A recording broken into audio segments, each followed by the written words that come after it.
I just want to twist that throttle, and to do it out here on a Harley, we kind of get chills just talking about it for that chance. It's going to be bar banging, people falling, crashing, hands down. There's going to be some guys that are going to have hurt feelings by the end of this thing. Full shot, lead every lap, win, qualifying for X Games is why I'm here. I don't care if it's a 21-year-old out there or a 40-year-old. Everybody wants to be at that X Games stage. I'm sure it's going to be a war out there. We're all hooligans at heart, no matter how pro we are.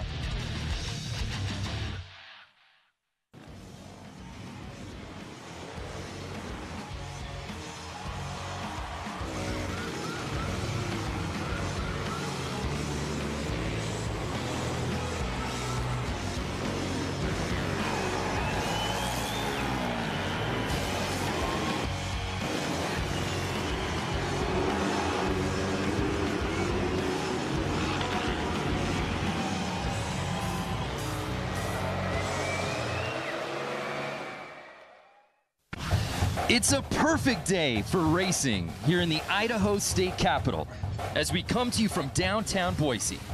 Riders from all over have converged for an opportunity of a lifetime as they square off at the Harley-Davidson Hooligan Racing, live from CenturyLink Arena. What's up and welcome. I am Brandon Graham alongside Lance Corey. And Lance, I'm so excited about tonight. It is hooligan in every sense of the word. No, these guys are bringing bikes that they're riding on the normal street to and from work, and they're gonna go out there and race each other. Yeah, the only prerequisite, as you see the riders coming in here to the pits, is essentially a production twin, a street legal bike, and you could come out here and compete tonight. Yep, they open the signups to anybody. Anybody could sign up and race their bike here. Yeah, absolutely. And what's at stake? An opportunity to earn your way in to X Games Minneapolis. Yeah, we have riders right here. Why don't we ask them? Come over here. Right off the street. Yeah, right off the street. Is this real TV? This is real TV. I don't know what to do with, I don't know what to do with my hands. What do I do here? We just want to know what you did. No, I'm just kidding. On Monday.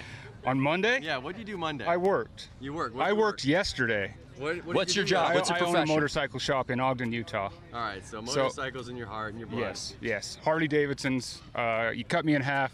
I'm orange and black on the inside. And you're ready to earn a spot to X Games Minneapolis here tonight? Yes, because I've grown up watching X Games, so the opportunity to be an X Games athlete, and on a Harley, it's a dream come true for me. Awesome. That's what tonight is all about. We're about ready to set this thing off. Let's send it down to the third member of our team, live from inside the arena, Diana Dahlgren. Thanks so much, guys. Like you said, plenty of 9-to-5ers, but also some huge names heading into tonight, like Robbie Madison, the Rusty Butcher, Aaron and Brandon Gordado, Tyler Bierman and his dad, Randy, and of course, Stephanie Peets, our only woman here tonight representing. It's going to be electrifying, and they're going to be banging bars. They want the glory. Headed into Minneapolis. Let's check it out. Thank you, Diana, as we come to you now live from CenturyLink Arena inside. There you see the racers hitting the starting lineup, the crowd officially invading in here tonight. Lance, a look at our comp format. If you came for racing, you won't be disappointed because we got a lot of it here tonight. A lot of racers and only a few positions to get.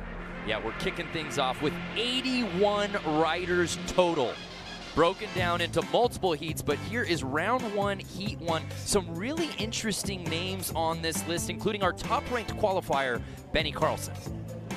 Yeah, we definitely have a lot of guys out there, and a lot of guys, and they got to qualify into 4th place, right? That's right. So here's how it works. As you saw, each of those heats, top 4 moving on into the semis. Then, of course, there's an opportunity to get to LCQ, but we walk the line now, taking a look at this rider lineup. As we said before, our top-ranked qualifier, Benny Carlson, there you see there in the 45.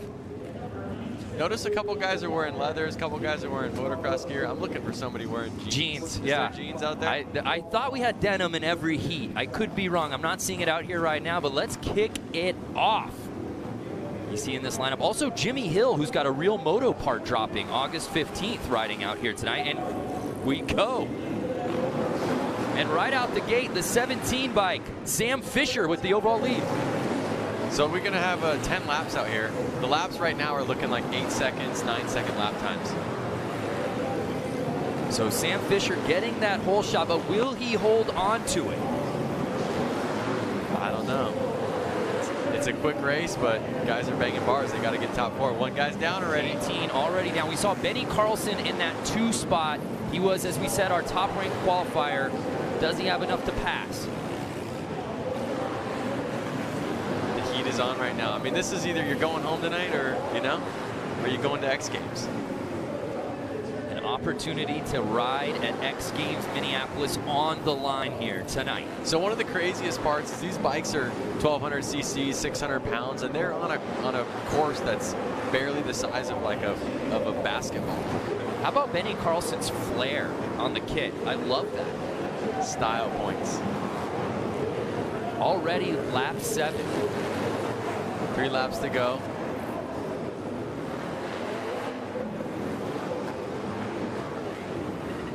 And it looks like Benny is starting to lap people. Uh-oh. It looks like they threw the checkered flag early, Lance. We were on finishing lap 8. Uh-oh. Unless our counter was off. 88. So that was Jimmy Hill. Freestyle rider and freestyle motocross rider. Yeah, as we said, Jimmy Hill's got that real part of our real series at xgames.com. His moto part dropping August 15th. There you see our top-ranked qualifier, Benny Carlson.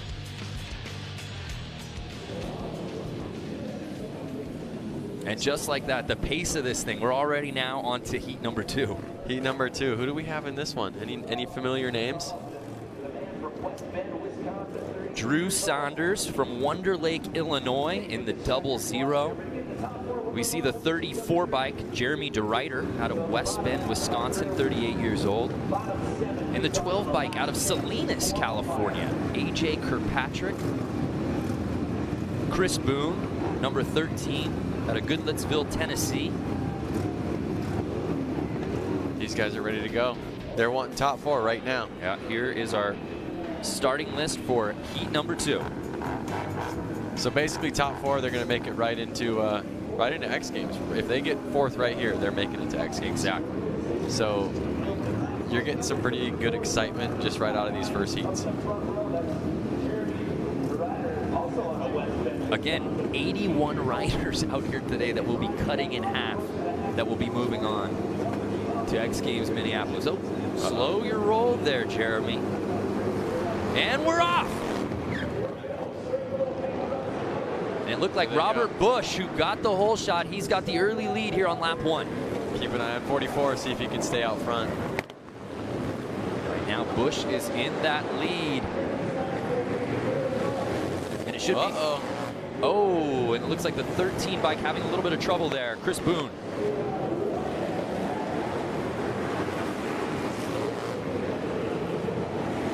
So again, Robert Bush still leading that way here, lap 4.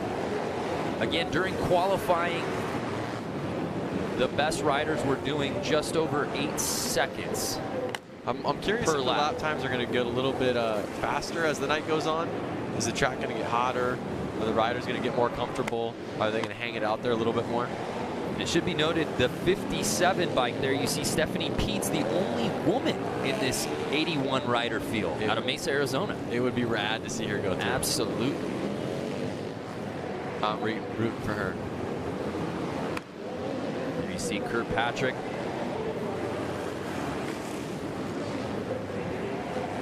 Currently right now, Kirkpatrick's going to transfer.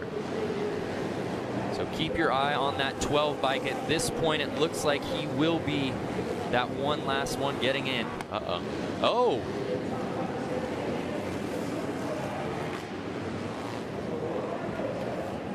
He made it. At least I think he made it. Yeah. He was rooting for it. And it was Bush that was leading from start to finish. Look at that, 47-year-old. He's the oldest one in the class. And again, it just speaks to the storyline that we will really be hitting over the head all night. And that's the amazing thing, that these weekend warriors, that these guys that have 9-to-5s can come out here, and it doesn't matter if you're 22 or 42. It's all an even playing field out here tonight. But good on Bush, really leaving no doubt about it early there. You saw Boone had a little bit of trouble. That pushed everybody out. But the great thing was you saw Kirkpatrick got pushed out but was able to maintain and he moves on. And just like that, we take a look at our results again. The top 4 moving on into our semifinals. And those guys are going to X Games. Just like that. You get top 4 in your heat, you're moving on not only to the semifinal tonight, but to X Games Minneapolis next month. Incredible. Yep. So we move on now to heat number 3. And again, I love you see there the states represented. I mean, all over: Wisconsin, California, Iowa, so we got Utah. There you see our lineup. 277 there in the back. That's Tony Tucker. That's who we spoke to at the top of the show that you brought on for the Open. So awesome. I love that. He didn't even know that was coming. No, he didn't. So cut me open and you'll find Harley-Davidson inside. He was wrenching on bikes on Monday, Tuesday, what'd he say, even up to Wednesday, and he took off in his van and came up here. Yeah, and you know what? That story is eerily similar across the board with this entire field, which is amazing. Again, this field ranges from the age of 22 all the way up to, I see 42 of 22 to 42. Yep, so a 20-year gap. Uh-oh, somebody's already down. Down in turn 1. Looks like JJ Flaherty. JJ's known to lead the pack a lot. I've seen him win a lot of races. He's got a really cool style with that all-white leather suit. His bike looks really clean. Yeah, it really does. Yeah, showing no problem with this course. Buddy Subtle is JJ. Yeah. But as you see, JJ's really not struggling to even pull away. Really in control here. Oh, and it looked like someone went down on the other corner. JJ lapping him. That's another thing, is that even if you're in front, it's easy to get into traffic. You know, other riders out there crashing, and you're coming up on the riders that are behind you actually. And I think Subtle was holding on to that 4th spot as Flaherty now looks to be lapping. 55 in that transfer spot. That's Joseph Robinson out of El Cajon, 22 years old. So JJ's already won X Games before in a Hooligan club. Oh, that's right, the Hooligan, yeah, Hooligan at X Games. So it's no surprise here that he's showing no issue with this course. And then when you see JJ in the pits, he's always smiling, always saying hi to everybody. And you can tell he doesn't take it serious, like he's enjoying himself. That's really what this class is all about. So it's 25-year-old JJ Flaherty out of Milwaukee, Wisconsin, taking the top spot, moving on to the semifinals, and moving on to X Games Minneapolis. That's what I love about this Road to X Games qualifier here in Boise that we debuted last year, but it was just skateboard and BMX. Now to add Harley Hooligan in the mix, and to see all of these riders, non-professionals, come out with an opportunity to move on to the ultimate stage. It doesn't get any better than that. But there you see Flaherty just got the whole shot, just showed no issue whatsoever. And for the 2nd straight race, we saw a guy really leading from start to finish. Yeah, and leading smooth. And you could just see it's about how smooth you are to really win the race. So our guy Tony Tucker just finishing out there in that 6th spot. He'll still go to the LCQ though. Right. He still has a chance to make it. Still plenty of racing to go. And we move on to heat number 4 here in qualifying. And there's a pretty big name amongst that crew. There you see 122. Might have a few more sponsors than everybody else out here today. I'm talking, of course, about Robbie Madison, competing out here tonight. Robbie, I saw on his Instagram only about 4 or 5 days ago that he even rode this bike and tried flat track at all. That's amazing. He is a professional at dirt bikes, right, but not this skill per se. Also in this group, the 25 bike, Dan Louders, who competed at X Games Aspen in the snow hill climb, along with his brother. And once again, they own a Harley-Davidson dealership. You know, they're probably working 40, 50, 60 hours a week, and they're doing this for fun. And obviously bragging. Yeah, could he, in the same year, get into X Games Aspen and then the summer edition in Minneapolis? Not many athletes get to do both. Yep. And you're talking about an amateur getting out here, the potential to do just that. So heat number 4. They're all watching that flag. Ready for it to drop. Uh-oh. Notice some of the guys aren't wearing goggles, and they're off. Wow, and it looked like Daniel Mischler, 77, got a really good jump. Mattow's right there, and Yeah. is at 5th place right now. So as it stands, he has to go to the LCQ. But we'll see if he can pull it Oh, we found one in jeans, and he's down. together. That was my pick for the night. I like that he had sissy bars, forward controls, 8 You did. You were picking out that bike early in practice today. I have photos of that bike on my cell phone from the pits. So it looks like Mischler at the 77 plate is still leading the way. Where's Matto at? Louders at 25.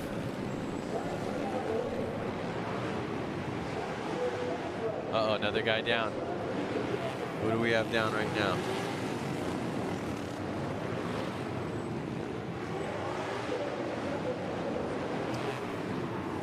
Already now in lap number 8. They go by so fast. Yeah, and there's Madison. It looks like He's still in 5th. Middle of the pack. He's gonna need to move up 122. Robbie Madison. Oh, and he got him. And he does the pass on the low line and is able to get into the top 4. Can he hold on? White flag is out.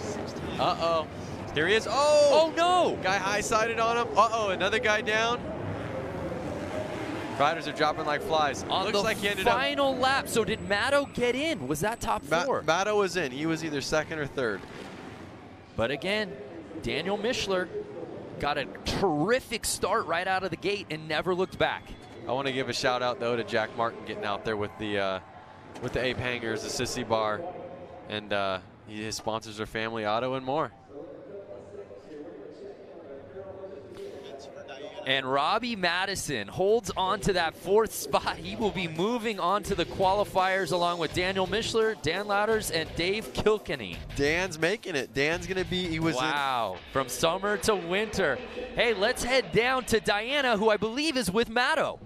That's right, someone you're very familiar with, Robbie Madison. Gosh, putting it down, making a pass, and getting into tonight's semis. How does it feel to be flat track racing? It's a lot of fun. It's such a tight little, tolerance there between first and last. So it's good to try something different. Cool to get out here and race, and I got a big smile on my face. It's what it's all about. All right, well, put your hands together. Robbie Madison coming, joining the Harley-Davidson Hooligan Racing, guys. Well, it's exciting. Thank you, Diana. Yeah, no shock to see Robbie Madison on the X Games stage. I just never thought it would be via Harley-Davidson Hooligan Racing. Yeah, exactly. Yeah, but it's amazing. And again, as you said, Louders, I love that story. To be competing at X Games Aspen and Snow Hill Climb, and now he's doing summer. That actually puts him in some elite company. It really in terms does. of athletes who do both winter and summer over the years. And I think if you were to have asked him about X Games 2-3 years ago, he would have never thought he would be competing in both of them. So we move on now to heat number 5. You took a look at that lineup as they come in. They're literally coming in across the street. The pits are just a street light away from the stadium. Yep. So they actually have to stop traffic so they can come through down into the arena floor. It's pretty rad. I see a lot of Harley hooligans out there. A lot of, I see Mikey Virus. He's been in the lead a couple of times at Flat Out Friday. The list kind of goes on. But so there's some notable riders here. Bike number 119, Craig Reynolds, 21 years old. Not only is the youngest rider in the field, he is a local boy out of Boise, Idaho. That's nice. So he probably slept at his own house tonight. Not only that, probably he's going to have the loudest cheering section. We also have the oldest rider in this heat, Brad Spencer, out of Gilroy, California, the garlic capital of the world, 56 years old. Yes, that's true. Our head of research, Vince. Is that true? Uh-oh. Fonz is down already.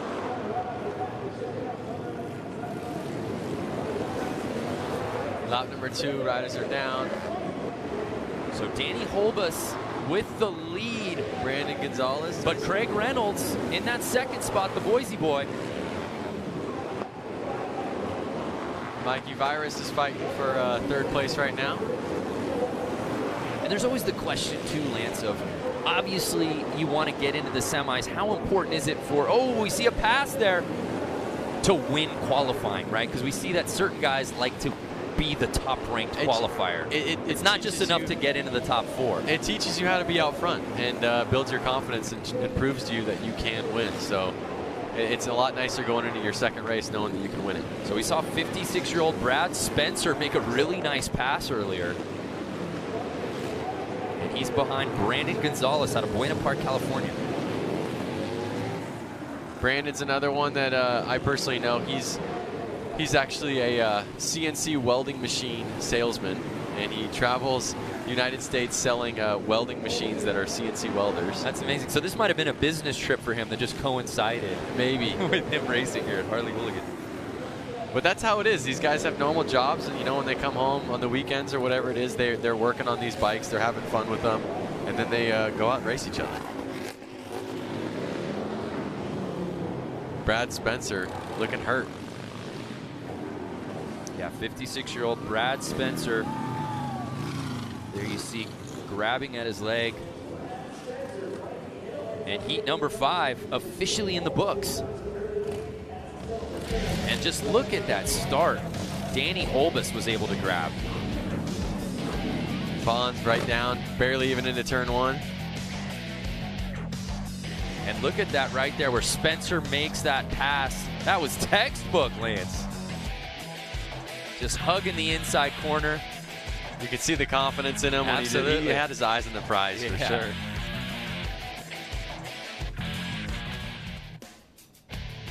So it was Brad Spencer, the oldest competitor in the heat, taking over that top-ranked spot in the heat, along with Mikey Hill, Danny Holbus, and Craig Reynolds, the local boy out of Boise, getting onto the semis and earning a spot to X Games Minneapolis. So we move on to hit race number 6 here. Frankie Garcia, 214. I know that's a guy you know pretty well. Yeah, Frankie qualified 6th for this race, so he got first gate pick, which I saw him out on the track by himself, kind of deciding whether he wanted to be all the way inside or in the middle. He was really debating on that. And the crazy thing about Frankie is he has to be back to work by Sunday at 1 p.m. So he's going to leave Idaho and make it back to California. He's trying to leave tonight to make it there. And if his name sounds a little familiar to X Games fans, that's because he raced Supermoto at age 15 back at X Games in Los Angeles. So he's, many moons ago, because he's 27 years old now. So not his first rodeo when it comes to X Games on the line. Can he return, though? He is not shy to concrete and dirt bikes. And here we go. Lap 1 looks like Frankie's gate pick wasn't the best one. And it's the 27 Terry Vestal out of Twin Lake, Wisconsin, 53 years old. Putting it down. It's the Over the Hill gang, the 50-plus group so far, showing no issues with this course. I think older, wiser, a little more patient. This track really takes patience. You can't lose traction. Losing traction slows you down, makes you crash.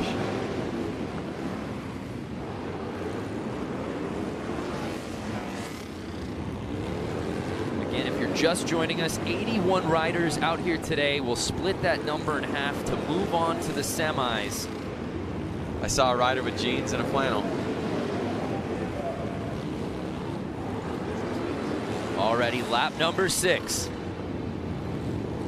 And this one's closely contested. Oh, there is a guy. The 36 got a little squirrely on him. Oh, no. And the rider right behind him goes down.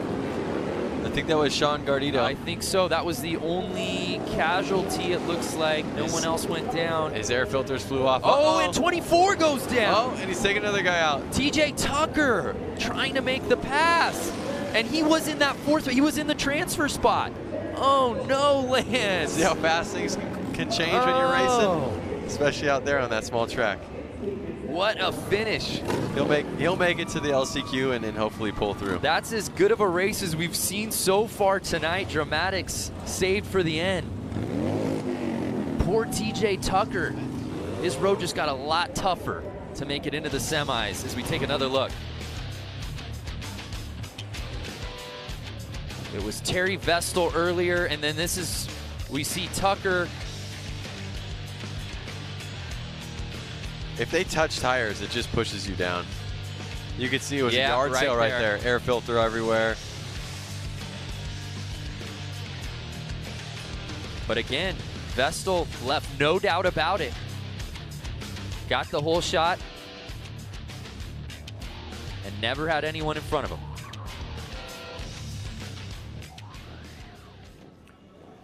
So it's Vestal, Frankie Garcia, Jeremy Whittick, and John Tinsley moving on to the semis.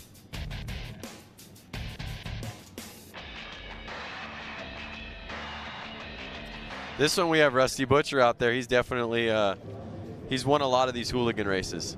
I think he qualified pretty high up today. He qualified in 7th place.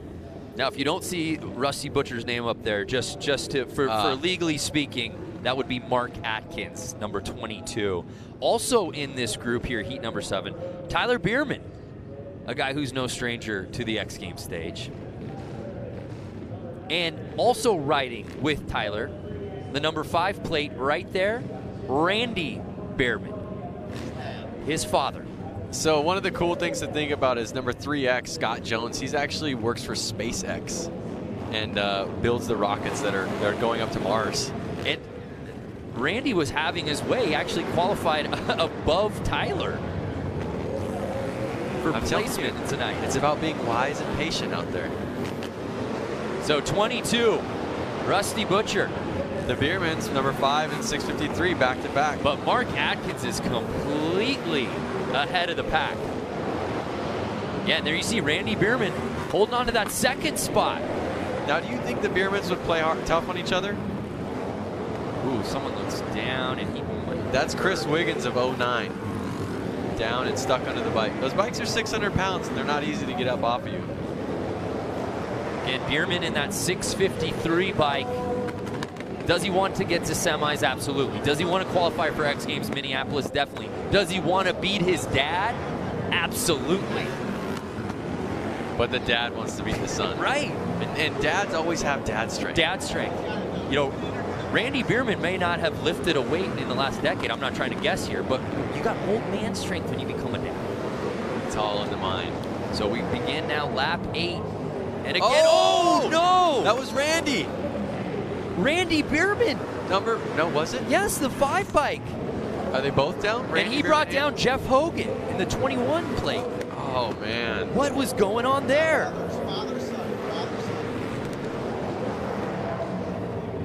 Mark Atkins, he's just holding strong. So Atkins, another one essentially down. passing the crew, and there you see Bierman looking back. Wow, that was a crazy final lap. XXX JW Martin, though, with the 8 hangers. Boy, Rusty Butcher, though, from start to finish, that might be as impressive racing we've seen so far here tonight.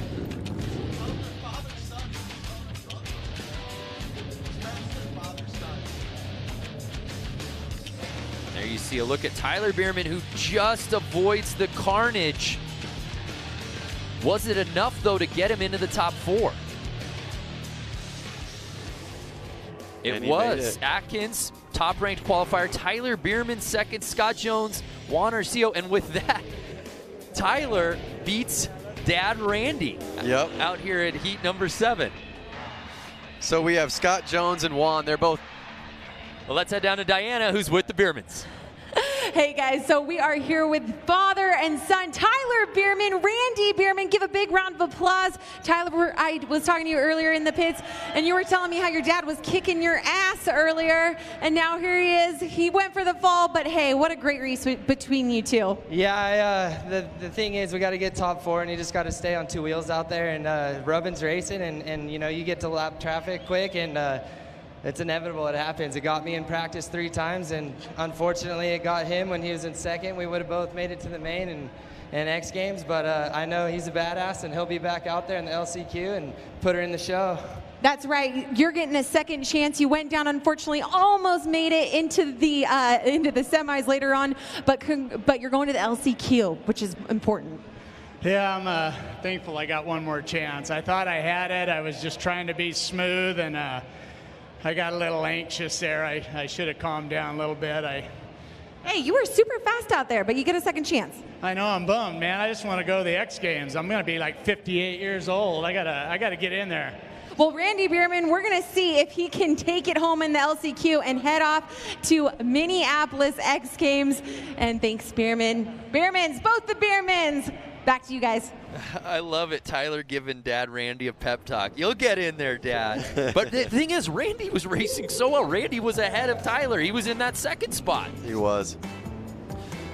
So this is our final heat in the round of one. Partner, this thing is flying by.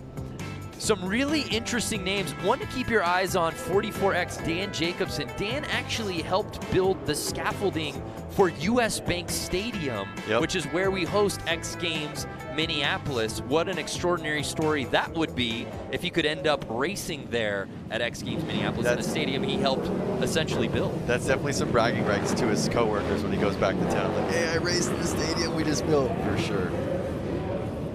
So this is our final heat here in round number one. Of course, we'll be having LCQ races and then the semis, which would lead us eventually to our final. So again, keep your eyes on 44X. He's really shooting to make it into the X Games so he can race in his hometown in the stadium he had a part of building. So there's a look at our lineup. 429, Ricky Renaro out of San Jose, California, 27 years old.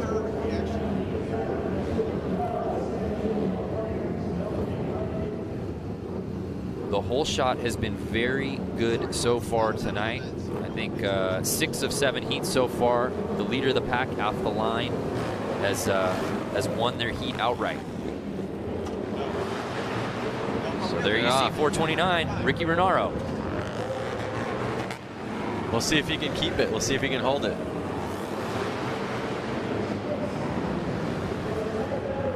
I want to know where 44X Dan Jacobson is. I see 44L, but I don't want to get confused. Numbers and letters sometimes can do that to you. Yeah. There we see 44L. That's Chris Hansen out of Grafton, Wisconsin. Midway through our 10-lap heat run, the final here of run number one.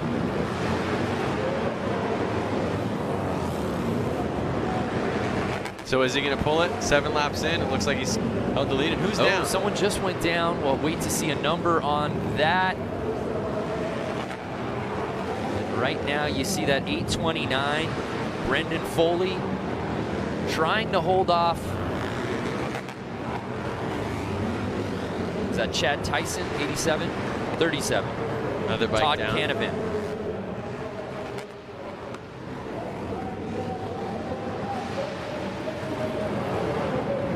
Ooh, little rub in there. Is number 87, Chad Tyson. Trying to make the pass. What's going on with the bike on the track? How come they're not getting it off?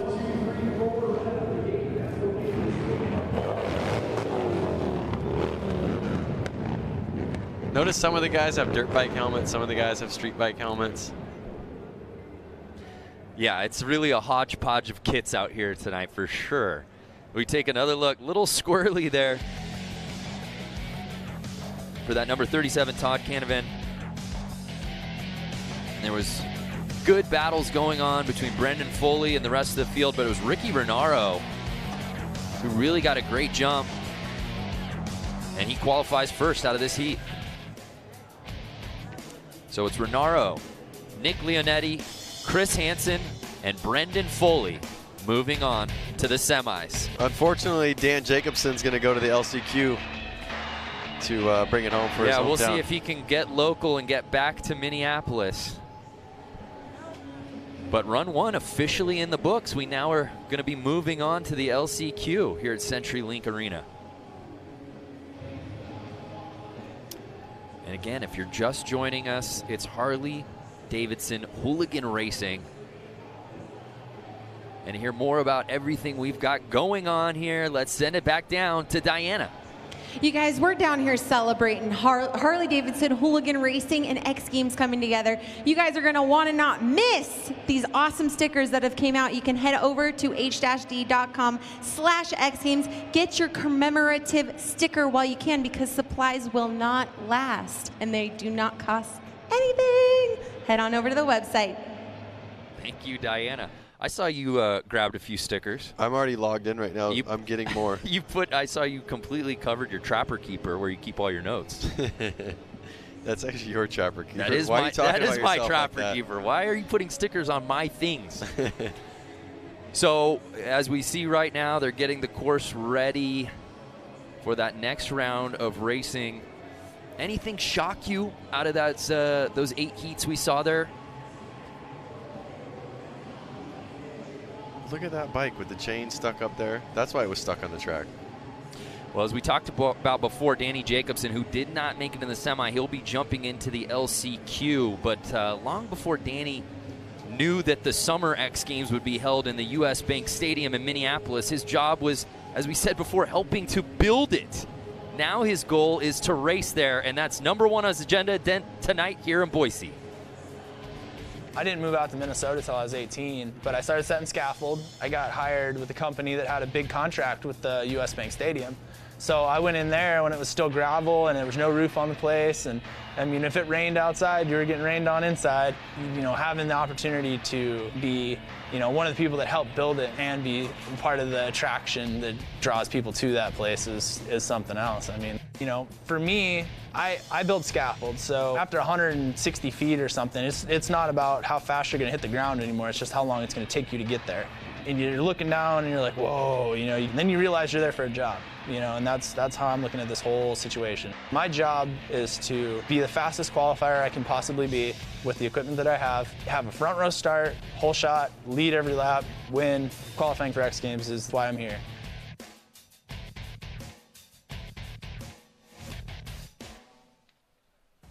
What a story that would be if Jacobson can move on. And there you see the amazing crowd we've got out here at CenturyLink, getting their money's worth, watching Harley Hooligan Racing going down all night. So we had 8 round 1 heats, right? Yep. Now we move on to 8 LCQs, my friend.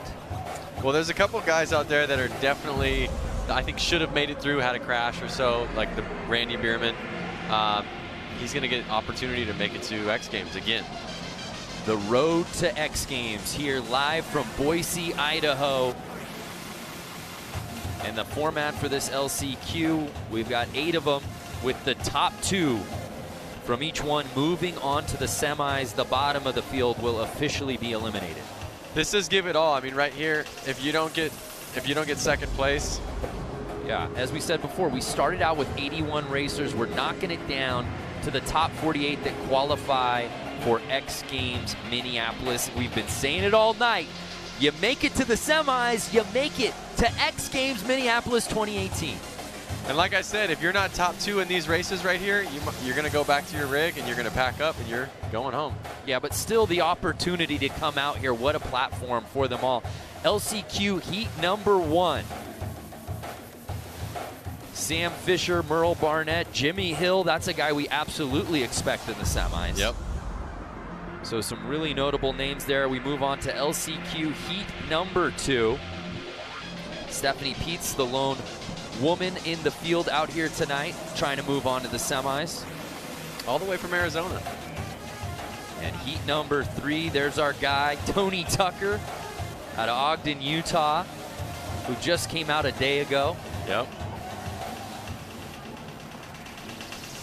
And you see heat number 4, headlined by Hunter Klee, Jason Rogers, Jason Larev.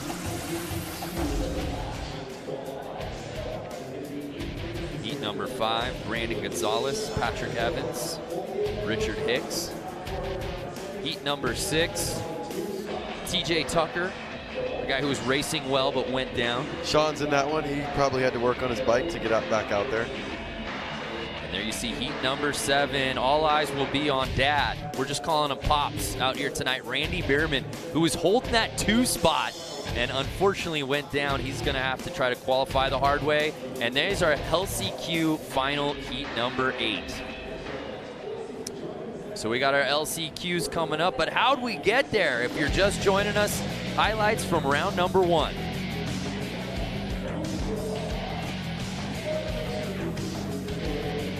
And at this point, Lance, I think now these guys, they got practice runs in, they got qualifying heats in, they got run number 1. They've got to be as comfortable as possible. Do you expect to see a little bit more rubbing out here with so much on the line? They kind of got their first jitters out the way. The gate's already dropped. They know where they stand. They know what they have to do. They, well, did you see that crash? Oh boy, he slid across the whole field. You know, I think now, like I said, they want to make it to X Games Minneapolis, and they know it takes 2 positions to get there. And I think they're going to hang it all out. And let's not forget, the heats are now smaller. Yes. We're not seeing 10+ guys out there.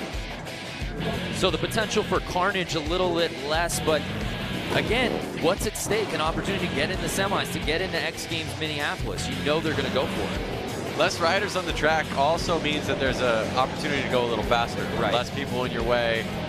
Track seems a little bit bigger when less guys are out there. Now, we certainly saw some falls throughout round number 1. How about success stories, guys who really led the way from start to finish? Anybody stand out in particular to you that we should really be looking forward to watching in the semis a little later? I mean, Mark the Butcher, he definitely, when his race, he looked like he was smooth the whole time. He was calm, confident. I never saw any struggle out of him, and he led the whole race and took it home. So my money's on Mark, if you're asking. Mark Atkinson. Who's your money on? Boy, I want to pull for somebody who's not in semis right now. Ooh. I like the Cinderella story. I'm a big fan of just Jimmy Hill's riding and his style. Of course, he's got the Real Moto part dropping in August that we're all excited about. Give me a Randy Bierman. I just think it's amazing. He was riding so well in qualifying and was holding on to that 2 spot. Looked like he had it sewn up getting in the semis. He's a hungry man. He is hungry. And his son beat him. And he's 57 years old. As he appropriately said, I want to get to the X Games. I'm going to be 58 soon. So here we go. LCQ number 1. Ready to set it off.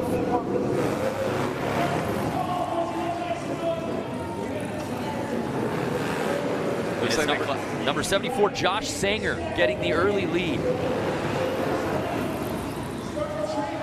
Oh no!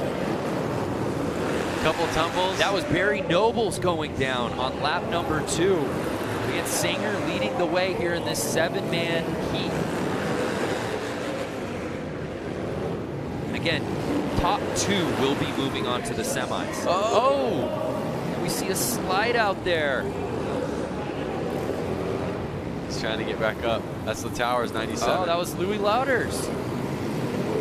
Of course, his brother moved on to X Games Minneapolis. Louis competed at X Games Aspen.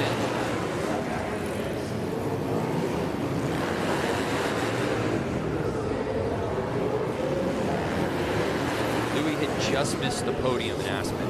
Finished 4th place in the snowhill climb. But again, it's not about top 4 here. It's top 2 if you want to get into that semi. We know Josh Sanger's holding on to that spot as they're completing lap number 8. Who's going to be joining him? Notice the Towers is back out there, back battling. Did he? Oh, is he in the lead right now? He just passed him. He went highline and just passed Sanger. But is he coming back? On the 9th lap.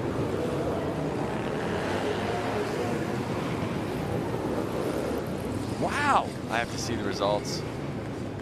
I have to see the That was Lauders. Sanger. Because I think he still won. I don't know, though. Or did he lap it? I'm lost with the crash. Notice how they're walking around out there with towels, picking up all the oil, the gas. That makes it a slippery situation. Sparks flying. Yeah, and hitting concrete, no bueno.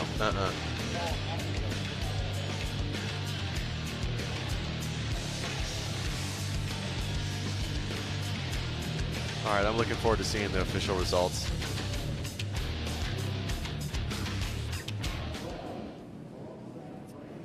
And it was Josh Sanger Yeah, okay, so he had basically lapped louder. So it's Sanger and Long moving on to the semis. Well, let's head down to Diana. Hey, Diana, how's it going down there? You know, it's fabulous. I have a wonderful view trackside down here. Looks like the soda pop on the track is very reliable for these racers. The pressure is now on. They're gonna go all out. We're gonna see some serious barbing happening within these next LCQs. Who's gonna have the glory tonight for Harley Hooligan? Great question, Diana. You know, she brings up a really interesting point with the soda pop as you take a look at the format. For those who might be unnuanced or uninitiated, we're not lying. No. There's soda out on the It's out on Dr. the course Pepper, floor. to be It's Dr. specific. Pepper, yep. Yep, I'm feeling it all over my shoes. Yes, you are. So LCQ number 2, here is our start list. Stephanie's out there. Stephanie Peets, the lone woman in our field tonight, trying to move on to the semis. Taking on some big names there. Jake Smith, Chris Boone, Drew Saunders. Notice Stephanie's far on the right side of the track right there. So she's got a wide gate pick coming from the outside. We'll see if she can get the shot out the gate. You see behind that group, 33 Jake Smith out of Knoxville, Tennessee. That second line. Here they are getting ready to go. Chris Boone has the inside track. Oh, and he goes down right away. Oh, and it pushed Stephanie wide, unfortunately. She had to go wide. Green flag's out, though. They're still racing. Yellow flag is letting them know that someone's down on the track, but they are not stopping. Oh, red flag the race. And that's it. Red flag the race. Tough to see in an LCQ with so much on the line. Well, at least they'll get a second chance. Stephanie will be able to go at it again. Because it's really unfortunate when it wasn't, you know, her fault that the bike was sliding in front of her and she had to go wide to stay away from it and stay safe. But there's just such little ground to make up on such a small course that something like that detours. And I mean, especially when you look at the qualifying sheets, there's 86 or so riders out there, and the lap times are in the 8 seconds all the way up to 56th place. Right. And then the slowest would be 11 seconds. Right. So, I mean, you're really splitting hairs here for lap times. So we restart the race. The field obviously getting a little slimmer. So we took one rider off who went down.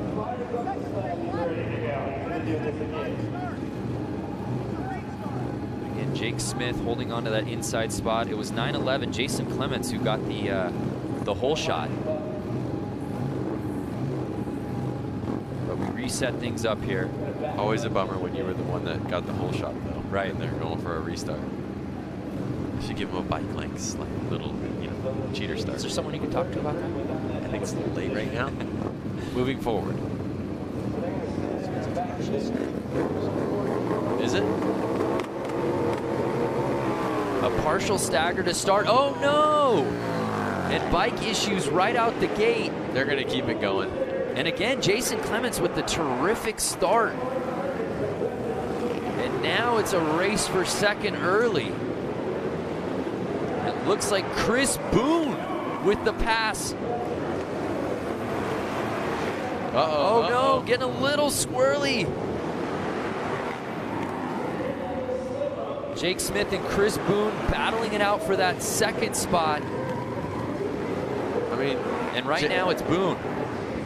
Number 911 of Jason Clements is just gone, isn't he? He's not even in the arena anymore. He's already qualified for the semi. I don't even see him. He might be able to lap second place at the rate he's going. And right now it's a race for second, and that's Boone holding on to that 2 spot. But again, keep your eyes on 33 Jake Smith, who he passed early. No free lunches out here tonight with a spot to X Games Minneapolis on the line.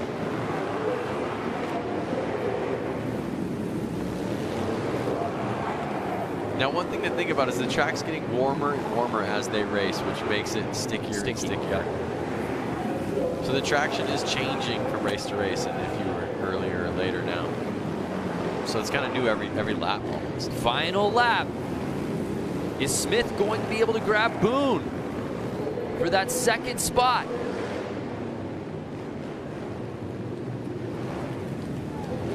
It was Jason Clements out of Huntington Beach who left no doubt about it. He moves on to the semis.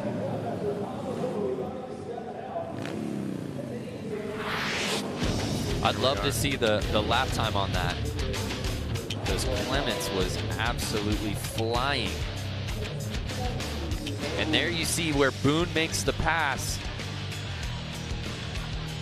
And I don't think anyone ever touched him after that, but 9-11 taking the top spot. Final results in, and it's Jason Clements and Chris Boone going 1 and 2. They move on to the semis, 3, 4, 5, and 6. Their day is over. Well, let's head down to Diana Dahlgren. Well, all of the arena just had their hands together for Stephanie Peets on the number 57 machine. Girl, you were putting it down out there, holding it strong for us ladies out there. It's crazy. It's like so insane to compete with all these guys that are so good, but it's so much fun. I have to do it.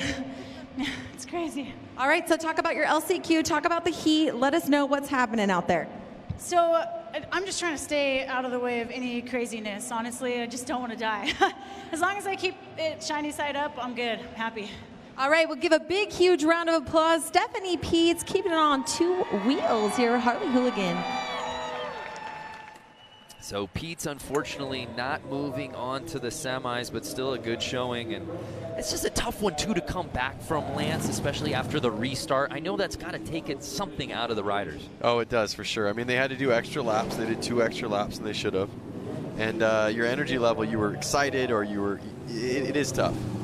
So there's a look at our start list here for LCQ number 4.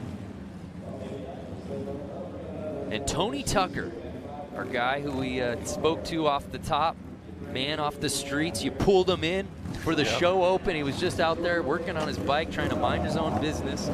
He didn't think I was serious when I asked him. He did. It was funny. Before we did start filming, Lance said, "Hey, you want to come up?" And he kind of said, "Ha." And then I think when we went live and you said, "Hey, come on up," yeah, he was like, he wasn't expecting that.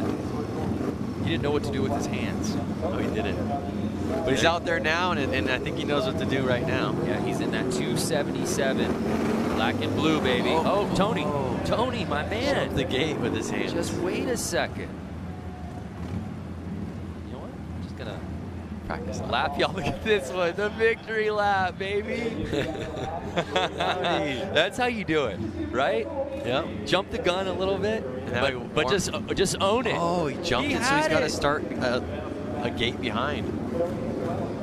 Oh man, he can slingshot it though from the back. Oh, Tony, we'll see if he can make up ground there. But it's 66. Justin Burhow with the early lead. 27X and Jordan Baber is going for it. He's not in a transfer position, but he wants it. Again, the top 2 from each LCQ will be moving on to the semi. It's no longer about top 4, it's first or second. That's what you've got to have in your vision. Oh, and a bike gets thrown away there. But it's still 66 leading the way.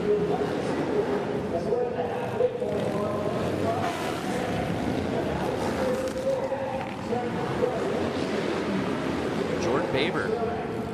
I see them kind of falling into their rhythm, and I'm not seeing a pass right now, and they're kind of. Don't speak too soon. Oh no! Jordan makes the pass, and down goes Burhow. Wow.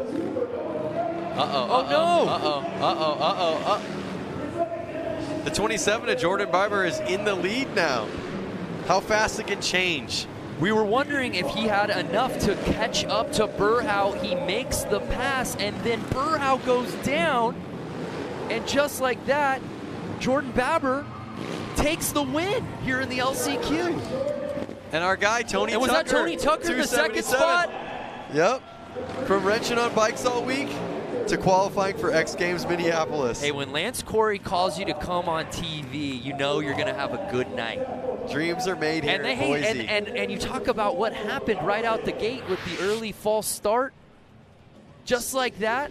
So he jumped the gun. And look where he's got to start from behind. Yep. And makes his move. And there we see, when Baber makes the move from second into first, and unfortunately, Burhow just couldn't recover. I thought he was going to run the bike around the entire course. Dreams are made in Boise. And Tony Tucker. What more can you say about our guy out of Ogden, Utah? Getting that second spot, moving on to the semis. Jordan and Tony will move on to the semis. Let's head down to Diana, who's with our friend, Double T. What a race, getting the whole shot, crashing, then coming back, and you are going to the X Games. Tony Tucker, it looks like you know what to do with your hands. I guess so. This is a dream come true. I red light, got to start from the back. I knew if I rode a smooth race, I could hope for the best and get around those guys. Made it happen. What is going through your head right now? The fact that you lost the whole shot, went down in a race. I mean, the thought of X Games must have been out of your mind at that point, and now you're going. I don't even know what to say right now. I'm at a loss for words. All right, well, congratulations. Give a big round of applause, Tony Tucker. Yeah, just an outstanding story, and just this is why we do this, Lance. I mean, it's just a beautiful thing. We talk about all these guys being amateurs, weekend warriors. So many of the guys competing out here have a similar story to Tony Tucker. But to see dreams actualized and now moving on to X Games Minneapolis, just outstanding. I mean, the chance that the opportunity we had to talk to him earlier on in the day, I have a big grin on my face knowing that, you know, he's going to make it to X Games. Oh, I love the bikes with the ape hangers. Ape hangers and sissy bar. Just to tell you, that is like the hardest bike to ride on the track. Bar is that tall, his feet are forward. That bike it screams not for turning, especially in that tight of an area. And again, one of our favorites in jeans, no less. Jack Martin, 63, 182, that's Hunter Klee. And 100, Joshua McDonald out of Murfreesboro, Texas. I hope I'm saying that right. And right out the gate, it looked like McDonald got the early lead, but no! Some carnage around the corner on run number one. The 182, a Hunter Klee down in his peak gear. And we have the red flag. Look how let down Jason Rev, number 2 is. Oh, out of Sun City, California. Are you kidding me? Yeah. The lead in the LCQ, but let's see what goes wrong there, Lance. I mean, they touched, and that's just, when you touch on a track like that, you're going down, basically. Rubbing is racing. Rubbing will also put you on the ground. So we restart this thing, 10 laps. So now these guys are technically doing 12 laps.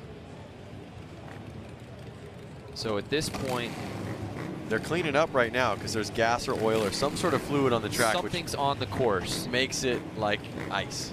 So they got to get it off before they can start riding. They don't want it to be too dangerous. It's already dangerous enough. And my boy in the jeans, number 63, Jack Martin. So 182, Hunter Klee was in a really enviable spot. Now he moves back. And it's Jason Rogers, number 3. But keep your eye on number 2. Yep. Jason Larev, he had the lead. Let's see if he can pull it again. And yes. Oh, no. No.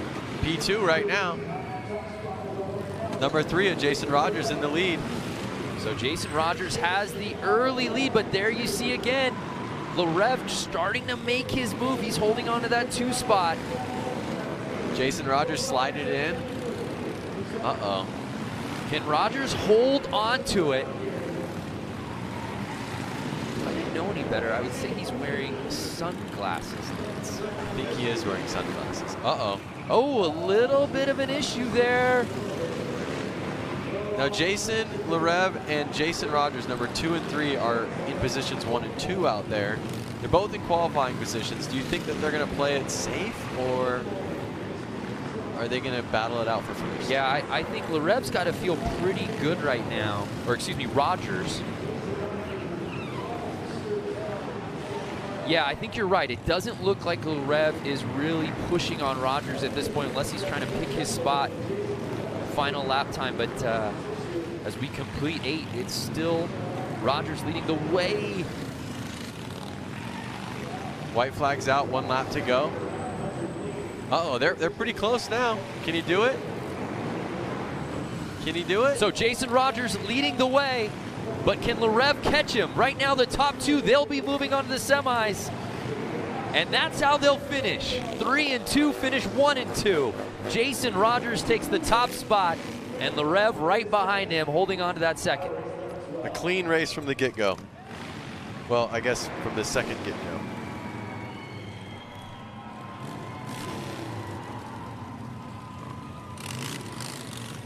Looks like he Sharpied 3 there on the gas tank. Is that it? I think so, on the other side. He's got 3 on that side. So right out the gate, this was before our reset. And we'll show you why we had to do it. Just so early on in the race, the red flag had to come out, unfortunately. Larev was looking so good, but at the end of the day, he still gets in with that 2 spot.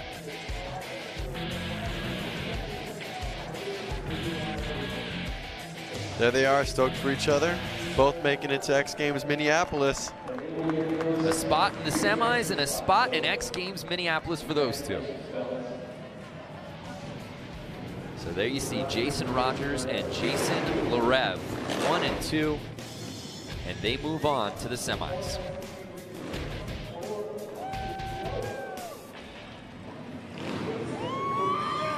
Fans out here at CenturyLink excited, and we're just halfway through this thing, man. I know, it's incredible. Well, the great part is the semis are going to get even gnarlier. So here's a look at our lineup for our next LCQ.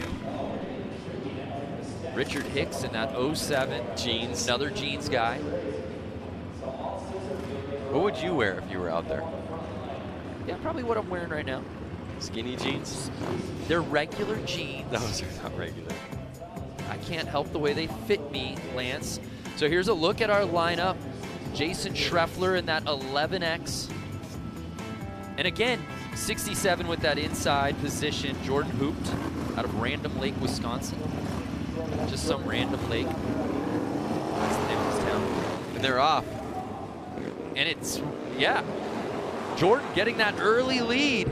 A little outside, makes his way in. With Jason Schreffler behind him in that 2 spot. 67 of Jordan. Hott's the youngest one out in this race right now, 20 years old. You think that's because he's got the most energy? Might be. But then that flies right in the face of our philosophy of the old man strength that we saw earlier today. We need to stick to one principle. I'm trying to figure it out. So that 67, Jordan still leading the way, but again, 11X Jason Schreffler right behind him. As you said before, is he going to play it safe, or does he know I'm in that 2 spot? Just don't mess this up. Looks like they're getting pretty comfortable. They both know they're going to transfer right now. Yeah. I don't think they're going to push it too hard. I think they're pretty content where they're at. They want to make it to the semis. They want to make it forward. We're cutting our original field of 81 in half to move on to the semi later tonight. Final lap time.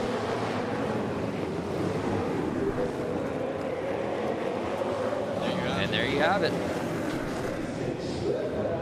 Hoped with some terrific racing right out the gate, had the lead, never looked back. And it's Schreffler right behind him, 11X. Both Wisconsin boys. And they're moving on to the semis. So you saw this early, got a little hairy there with the 71 bike early, Patrick Evans. But Jordan able to hold on to that top spot. Schreffler in 2, and there was no looking back. They were really 1 and 2 from lap 1 on.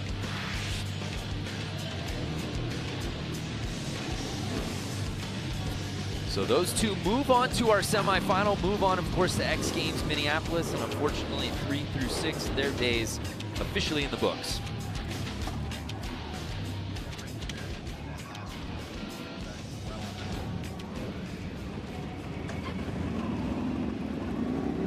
So LCQ heat number 6. I see number 66 is Sean. He had to definitely go back and work on his bike. I saw parts flying off his bike when he crashed in the last race.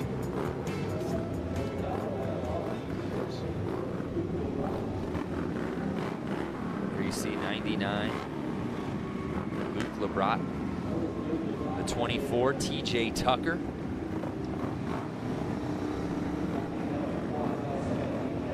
.003, that's Jake Cook.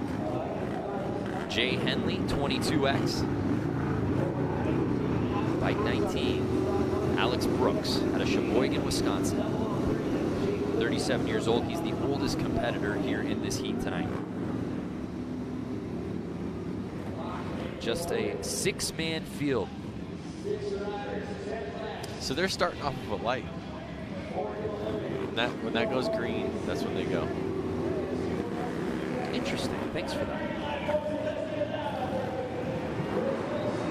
So it's Alex Brooks with the early lead, Lance. Who's going to push him as he's forced outside? Can 003 get on the inside? Oh, and we've got a slide out. Was that Tucker? It was TJ Tucker. Alex Cook, 003 out in front now. He pushed him wide. He pushed him wide, and Cook taking over the top spot. From Alex Brooks holding on to that second spot. But don't look over your shoulder, Alex, because you've got somebody on your tail. Jay Henley in that third spot, that bubble spot, trying to move up to number 2. And if you're just joining us, top 2 will be moving on to the semis. And it's still Jake Cook leading the way here. Lap number 7.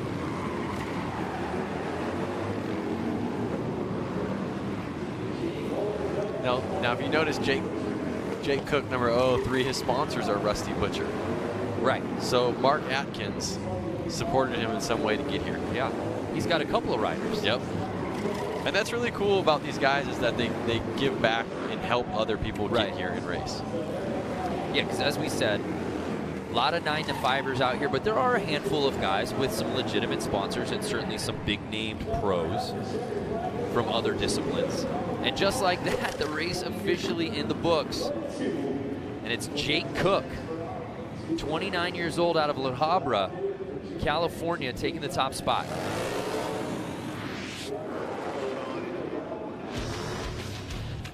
So we take another look. It wasn't Brooks leading the way, or excuse me, Cook leading the way early, but he was able to get to the inside as Tucker was pushed off, and there was no looking back for him.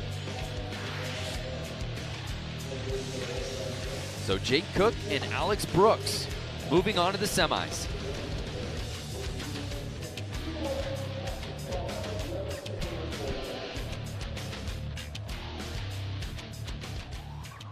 So as we get ready for our next LCQ heat, let's head down to Diana Dahlgren. Diana, where are you?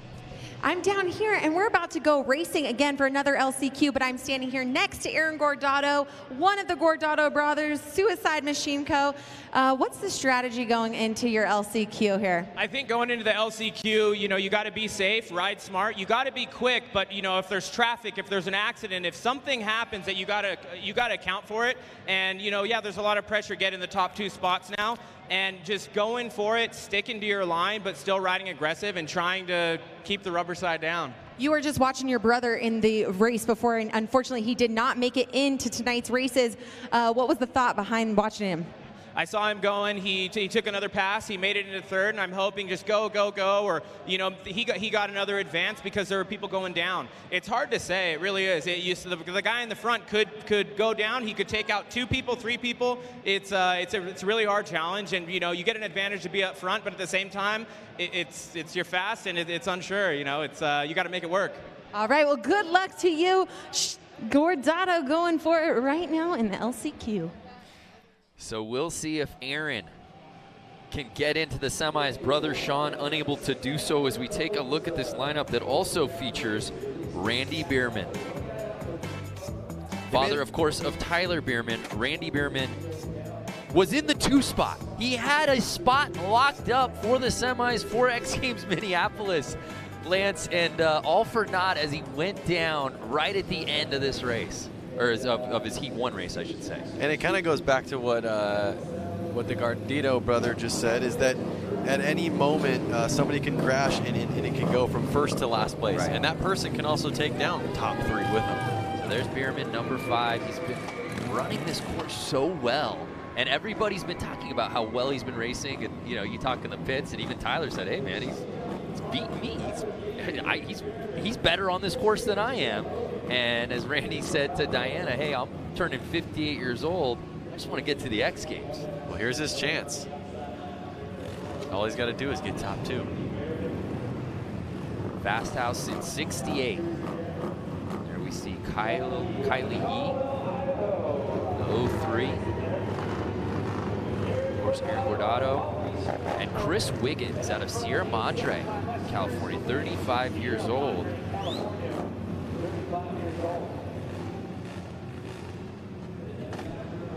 Got a couple of street bike helmets out here on this one. Yep. And they're off. And right away, Bierman looks to take the wide lead. Can he cut it? And he does. He wants this. Yeah, there's no doubt about it. Aggressive riding from Randy Bierman as he takes over the top spot early on. Wow. Now that's some racing, Lance. That is racing. I mean, he had to come across this track to get it.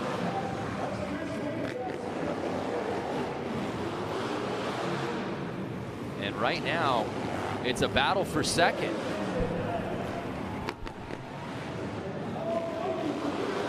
Now, Aaron Gardito on 46 and Chris Wiggins 09. Oh, no, and Bierman goes down. And he had the lead. Oh, heartbreak again, Lance. Man. We didn't get to see it. I'm curious to see what happens, but that's not a spot you want to be with the lead getting into the semis on the line. Poor Randy Bierman. So that puts Aaron Gardito in the lead, number 46, and right behind them, Chris Wiggins, 09. Looks like they're in a transfer positions, and they are friends, so they're going to probably play easy on each other, not take anyone out. Try to ride a smooth race and make it to the semis. So Aaron Gordado leading the way right now.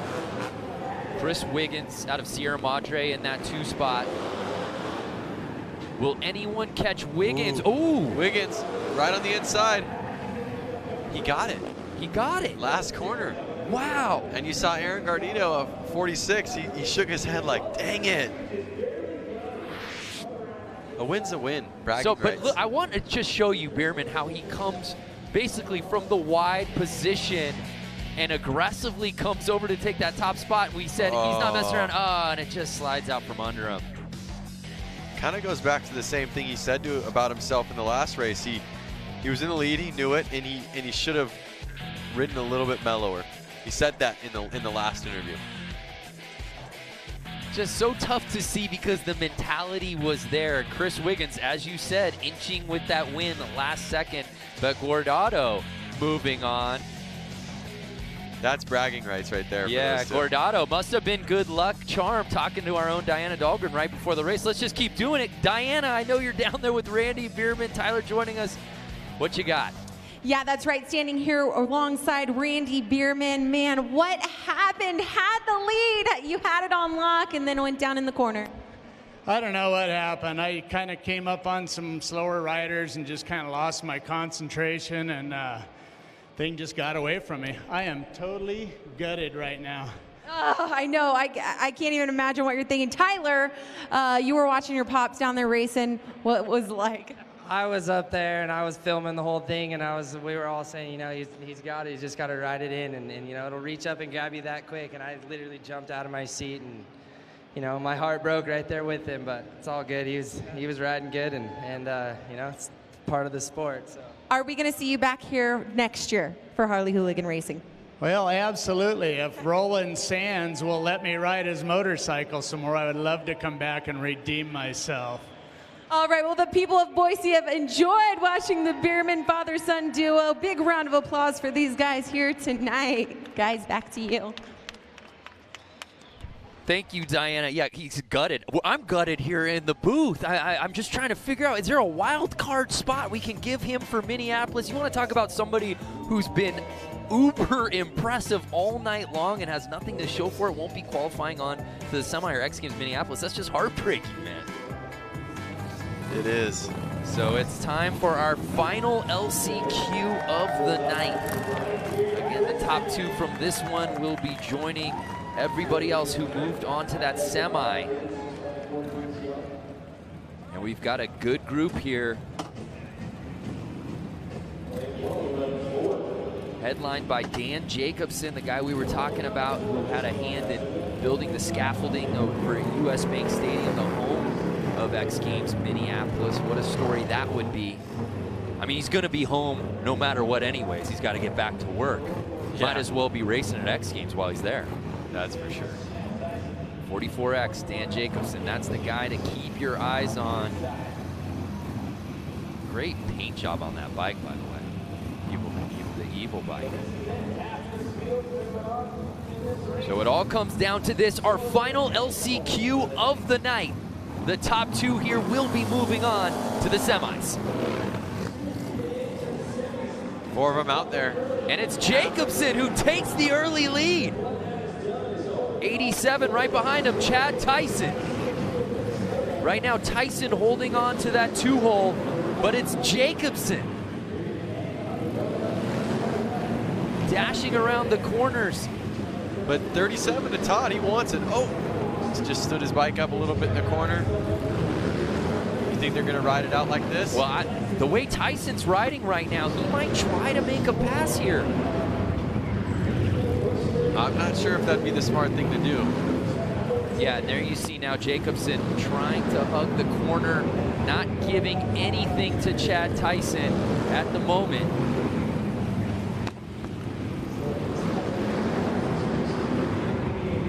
Tyson following his trail right now. As you said, it doesn't look like he's trying to make the pass. They're all pretty close. Yeah. Any slip, this whole position yeah, can change. And Todd Canavan, don't count out 37. He's trying to figure out how to get in front of Tyson right now.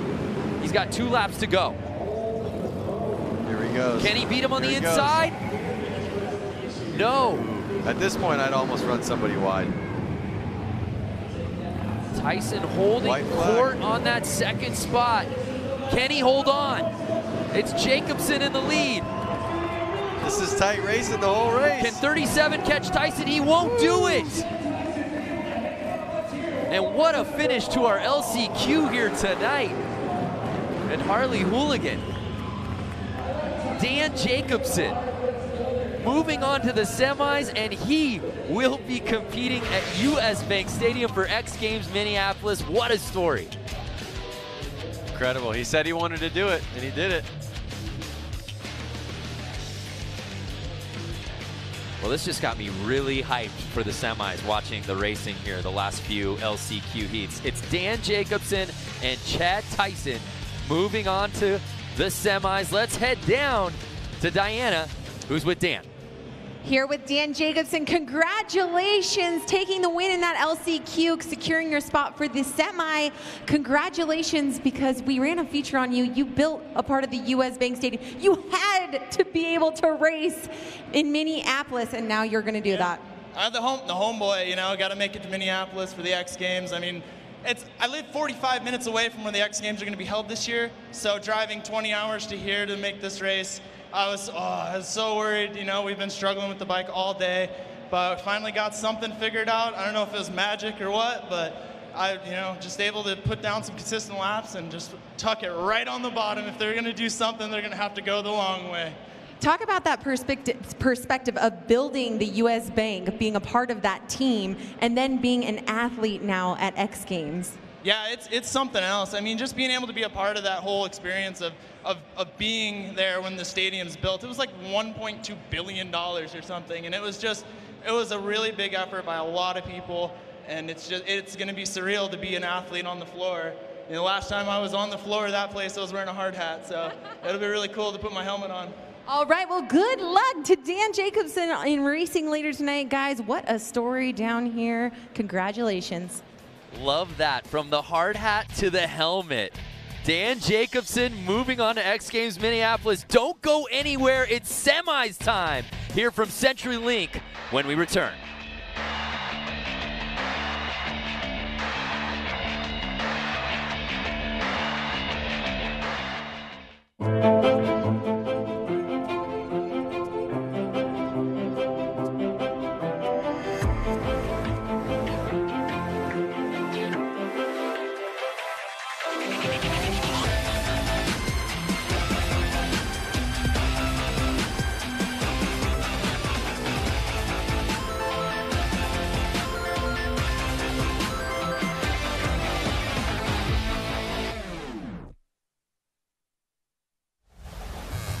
You can't come to Boise, you can't come to Idaho without trying the potatoes, but it's been an amazing home for sure. We welcome you back to the Harley-Davidson Hooligan Racing here at CenturyLink Arena in Boise, Idaho. It's semifinals time. Now, all these riders are trying to make it to the main. There's no doubt about it, Lance Corey. But they can take solace in knowing that each one of the riders we're going to see out here now have already earned a spot to X Games Minneapolis.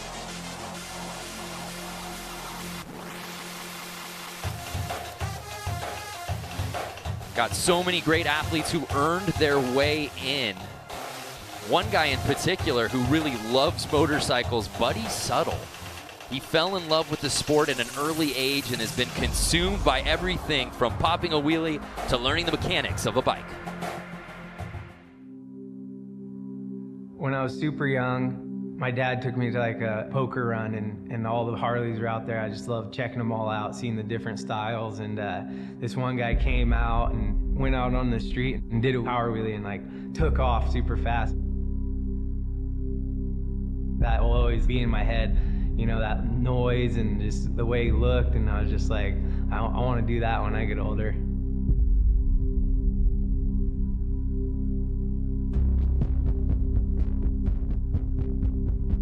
When I'm sitting on the bike, warming it up, excitement, that's what I feel, and I think that's what I love about it.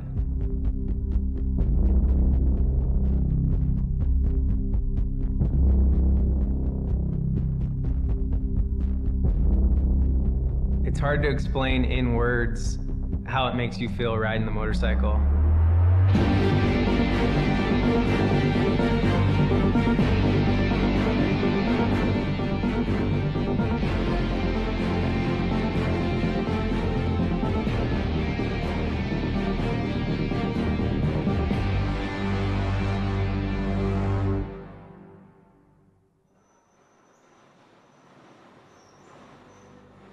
I would wheelie everything. Like, I always wanted to wheelie my BMX bike when I was a kid, who could do the longest wheelie, the best wheelie. So that's kind of where it started for me. You know, we'd mess around on the dirt bikes when we weren't riding the motocross track. We'd practice wheelies, and then once I got the street bike, doing wheelies and, you know, standing on the seat and doing all that. So when I finally got a Harley, I was like, oh, I'm gonna start wheeling this thing and riding it like how I ride my dirt bike. And I figured out fast that it was a lot heavier and gonna be hard, but yeah, I just kept working with it and riding with my buddies and progressing, and finally started figuring it out. About 8 years ago, my partner Nikki, he had a little shop called Unknown Industries, and he was doing stickers and t-shirts, and I was already making a couple little videos on YouTube. He was checking out my Harley and he's like, dude, I just got a Harley actually, and like he didn't really know anything. He didn't like grow up like me around Harleys his whole life, but he liked them too, and he just got one off a buddy. From there, we just snowballed, and we involved like unknown with the Harley stuff and just grew it from there. So now basically stunt ride Harleys for a living. Never thought it would come to that, but here we are, and just having fun doing what we love. Today we're here at Big Al Cycles. He's been my buddy for a long time, and he's always helped me out with all the Harleys. When Harley came out with the Street 750, I got a chance to ride it. I thought it was cool, you know. I was like, oh, we change a few things on this thing and it'd be a really fun bike. So we liked it, you know. It was already set up really close to what we thought was cool.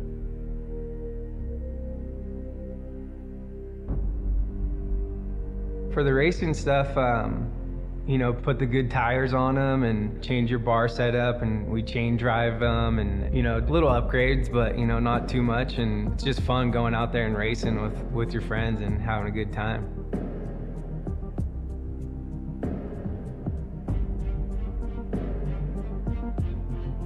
There's a bunch of races this year that we're gonna be able to go to, and I'm super stoked on that. Different layouts, different tracks, and whole different areas, you know. That's what's so cool about it. You could pretty much be from anywhere and get to one of these races. It's growing so much, it's awesome. For the 2018 season, we want to grow and get all our buddies in there and involved racing the flat track bikes. So we got 4 of them now, and maybe we'll have more later, but yeah, we're gonna get everyone involved. Anyone could be a hooligan racer, for sure.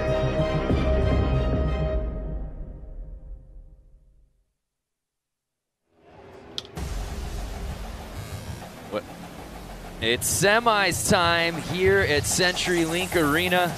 48 riders, 4 heats divided down into 12 athletes per heat, 10 laps per heat, and the top 3 from each one advance. The rim. And remember, all of these riders we're seeing out here will be moving on to X Games Minneapolis. Earn your way into the semis, earn your way to X Games Minneapolis. It's that easy, Lance. So a lot of these riders are already kind of relieved. They already beat the first feat that they needed to. Right. And the first goal I think they had getting here. Now they're on to their second goal of, like, now I want to win. And let's talk about some of these guys we're going to be seeing coming up. We saw really early on in the evening. They've been sitting for a while. Yeah. Waiting to get back out on that course. Yep. I actually think the guys who rode the LCQs have a little bit of a better advantage. Yeah, their adrenaline's still up. They were just out there. They didn't kind of doze off a little. Right. The conditions of how the course is riding is fresh on their minds at the moment. And there we see a look at heat number 1 here in the semis. Our 12-man field. Some really interesting names who had some real success throughout the Run 1 and our LCQs. There you see Jimmy Hill, who had to earn his way in through the LCQ. Benny Carlson, Jason Clements out of Huntington Beach, California, really rode quickly on this course. Merle Barnett, 97. He is our oldest rider in this heat at 54 years old. And Jimmy Hill, the youngest in this round of 12 at 27. You love those tassels. There's something about the flair of the tassel that just really speaks to me. Bring your pet to work day. No, he's the boss. That's timing and scoring, by the way. So he's effectively judging this entire contest. That's our spotter. He's the one that decides when the red flag goes up. So Benny Carlson. That flare. You think that flare is going to take the lead on this one? Something. I almost feel like, I wonder if it makes you slower, though. No wind drag. No wind drag with the tassels? Well, we'll see. It all comes down to this here in the semis. But as you said, the pressure's off, which is interesting. You don't usually say that as you climb your way up through the contest evening, right? The pressure should be mounting. But I think for so many of these riders who have never been afforded an opportunity like this, they've already qualified in into X Games. How amazing is that? And there we see Jimmy Hill. He's got a Real Moto part dropping xgames.com in August. Of course, Real Moto, part of our Real series, one of the best things that X Games does. There's no doubt about it. But now, are we going to see a looser style of riding? I don't know. I mean, right now you have the faster guys all teamed up. So you're going to have guys that are used to getting top 4 now wanting to be top 4, wanting to win. So I think it's going to get pretty messy out there. And do I see, how many riders do I see out 12, there? there should be 12. So it's going to get pretty messy out there. And just like that, we're off. And it looks like 44, Robert Bush with the early lead out of Acton, California. Jimmy Hill holding the solid 3rd place right now. Oh, red flag. Oh, what right happened? out the gate. What did we miss? Again, here in semis, each semi heat, the top 3 move on to the main. Did somebody jump the gate? It looked like they went a little early because let's look at the start. Watch orange t-shirt. Oh, the dude that was, who was that?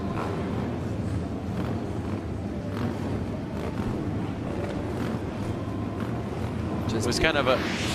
Didn't get off the course in time, but it looks like it'll just be a restart. That red flag came out very early.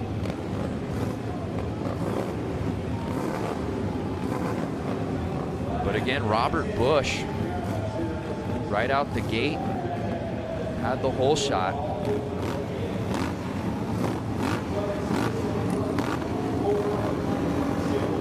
Safety first. There wasn't something safe about it. They're going again. Of course, entirely clear, but we restart our first semi here tonight. Oh no! Oh! Guys down, getting run over. And that's... Parts are on the track. What do they call that right there? Yard sale. Yard sale. Another red flag. Red. See what I'm saying? These guys want it. Right. And they're willing to hang it out there. And again, you want it. You want to get into that main. You know you've already made it to X Games Minneapolis. You're going to put it on the line. Let's see what went wrong here. And it looked like Carlson had the lead, and then a bike drop. And who was that? 34. Jeremy DeReitler just couldn't get out of the way. Do you notice the 34 has a license plate and brake light on his bike? He does. I did see the brake light earlier. Because he probably rode his bike here. So again, Benny Carlson, it was Robert Bush who had the lead the first go around. Then the red flag comes up. Now it's Benny Carlson. From Robert Bush to Carlson. Something's guys, going on. C12 making the wave. That's AJ Kirkpatrick. These guys are getting frustrated. It gets exhausting when you did a start, your adrenaline's up, they pull you off. You do another start, your adrenaline's up, they pull you off. You start to kind of wonder, is this one going to stick? Are we going to do this thing? There you see Hill saying, bring it back, let's go. They want to go, they're fired up. Yeah, the heart rate's already up. It really flies in the face of what I was asking you before this semi. Are we going to see them all lay it out on the line? Are they going to ride a little bit looser? Just the opposite. It is tight out here in our first semi. Cleaning up some oil, some gas. Cleaning up the spillage there on the course. Hopefully we'll be good to go here.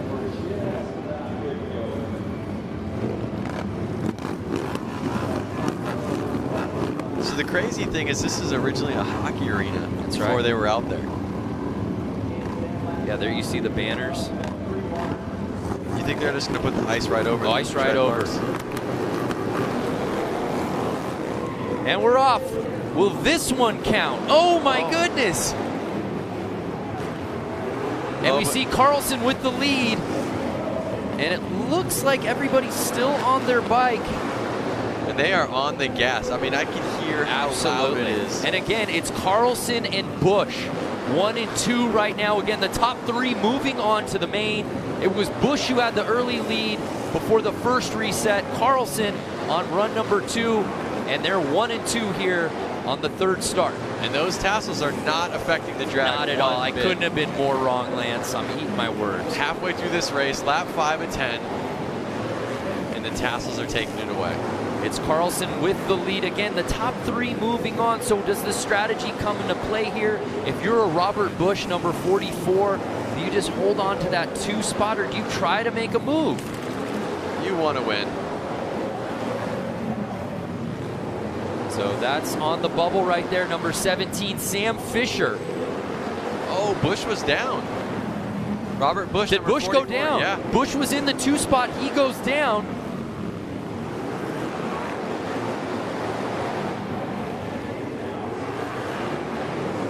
Notice these riders are definitely a little more aggressive. They're sliding into the corner more. They're on the gas more. Where's Jimmy at? Jimmy Hill. Jimmy Hill gets into 3rd, and it's Sam Fisher that took the top spot. Tassels. Tassels took the top spot. Tassels took the top spot. There's a question now coming in the booth. Is it Tassels or is it Fringe?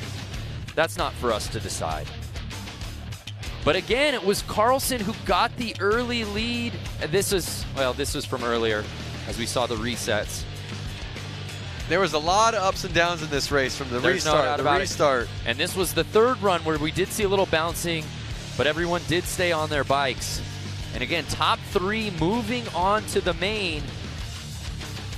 Yes, and I believe it was Fisher that got that 2nd spot. Benny, Carlson, Fisher, and DeReitler. So Jimmy Hill just on the outside looking in. Those 3 moving on to the main. Let's head down to Diana Dahlgren. Standing next to Benny Carlson. What an exciting race. Walk us through it. Yeah, we've had a good night. Since we pulled it off the trucks, Blubber Motors has put me on probably the best bike out here. So I'm pleased. You know, we got a lot of good backing, and I'm having a heck of a good time. Hope the fans are as well, and that's about it. You raced Supermoto at X Games. I mean, I'm really feeling like what brought you through all those red flags and all those hiccups was this Fringe. Get a shot of the Fringe, cameraman. This is what brought him through all the hoops to jump through tonight. Yeah, you know, when you're a hooligan, you got to have your own little kind of like a sauce on the night and make sure you stand out a little bit. That kind of seems what it's all about. But we're out here having fun. Can't say enough for all my sponsors, and we'll go from there. Well, congratulations to Benny taking home the first win for the semi tonight. The Flair bringing it here to Harley-Davidson Hooligan Racing. Guys, back to you. Yeah, Carlson with the appropriate amount of Tchotchke's flair on the kit here tonight, and he rode it away. And just, you talk about what a struggle it was to really make it 3 goes before you finally get it off, but he really led from start to finish. There's no doubt about it. We move on to our 2nd of 4 semis. Some really interesting names in this one as well. Of course, Dan Louders, Buddy Suttle, who we saw that wonderful feature on, and how about Robbie Madison and Tony Tucker? Yep, crowd favorite, Tony Tucker. Again, the top 3 will be moving on to the main. Does Matto, who's had so much success on the X Games stage, albeit in freestyle, make his hooligan debut at X Games Minneapolis?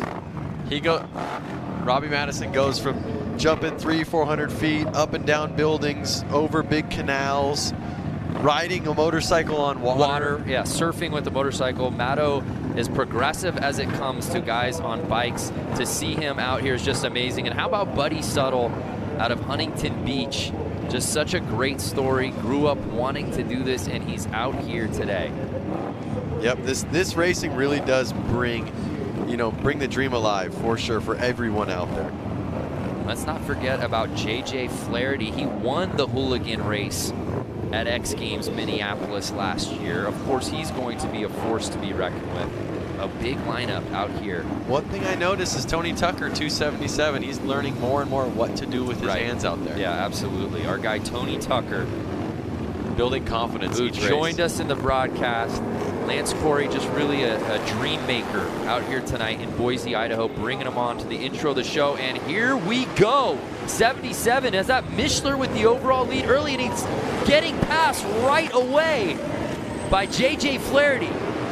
Flaherty's already pulling away. Look at him. He's got a bike length on him. Yeah, there's no doubt. We saw Flaherty in his run one have no problem with this course. Again, he won Hooligan last year at X Games Minneapolis. No one more experienced in this format than JJ. When you see JJ even make a mistake, his bike stands up a little bit in the corner. He slides a little bit. He doesn't slow him down. He stays on top of the bike and he stays in control. It's incredible to watch him ride. Top 3 moving on to the mains. It's Flaherty holding court in that top spot, but who's behind him, Lance? You got me stumped. I'm looking. I was so focused on his riding.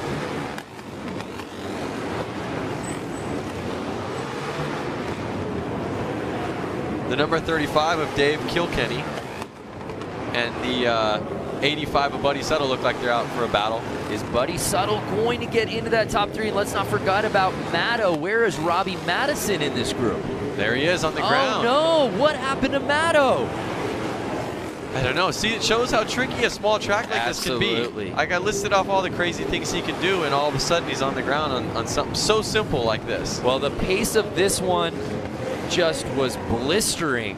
Really hard to follow. The one thing I do know, the guy who won Hooligan last year wins this thing, or at least the top ranked in this semi. He'll be moving on to the main. J.J. Flaherty. He's been on a winning streak for the night, and he's going on to the main. I think he's going to pull it again.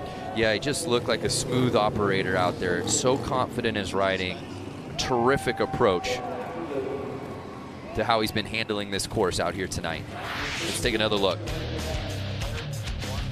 And again, it was 77 early. Mishler, who had the lead on the inside, but now watch the patience of Flaherty to move outside in. But like I said, notice how he slipped out a little bit going in, but he still had tons of control and put it together. And after the 2 restarts in the heat before it, that one just felt like a walk in the park. J.J. Flaherty, Daniel Mishler, and Dave Kilkenny, 3 Wisconsin guys moving on to the mains. Let's head down to Diana, who's with J.J. Hailing from Milwaukee, the home of Harley-Davidson, big round of applause, J.J. Flaherty. He is your X Games Minneapolis gold medalist in Harley Hooligan last year, and coming in here with a clean, flawless heat race, and then just won the semi. Yeah, trying to stay on top. I actually crashed like 3rd lap first practice, and I was like, come on. I've been on like this really terrible streak of falling over, so to win everything I've been in so far is really awesome. I'm pretty pumped about it. A lot of fast guys. Walk us through what is happening out there on the course. You got guys weaving in and out of you. You made the pass really early in the race for the lead. Yeah, you kind of got to make those passes happen early, otherwise you just get stuck single file. So I'm surprised he kind of left the door open like that on me. He knew I was there. He knew I was going to be there. So, but I'm just stoked to be here. All right, well, congratulations to J.J. Flaherty. I'm sure those guys waiting in the tunnel right now, they were just taking all the pointers that they could get from this guy. So, guys, we're going to let you take it away. Thanks, Diana. Yeah, so it should be noted, Flaherty obviously winning this event at X Games Minneapolis last year. Dave Kilkenny also getting in the top 3. They both ride out of Milwaukee Harley-Davidson and Fuel Cafe. So teammates. Do they practice together? Potentially. And just like that, we move on to our next heat here in the semis. Of course, top 3 moving on to the final. Some really interesting names on this one. Jason Schreffler, Terry Vestal looked great in his run. Number 1. 963 of Mikey Hill has proven to, be in the front of the pack on a lot of the other Flat Out Fridays and Harley Hooligan races. So he's someone to keep an eye on. I know in the pits he was struggling with his carburetor. It was leaking and it wasn't running right. But I saw him working on it. So hopefully he got his bike running good. Let's not forget about Jake Cook and Alex Brooks. They had a battle earlier tonight. They'll be going to head-to-head once again here in the semis. 142, Danny Holbus. Jeremy Whittick, number 60. Jeans. And 963 Mikey Hill. 27 Terry Vestal. Riding that 7M Brad Spencer. Don't forget, we have a whole lineup of guys behind them. Don't forget. Spencer rocking the hoodie.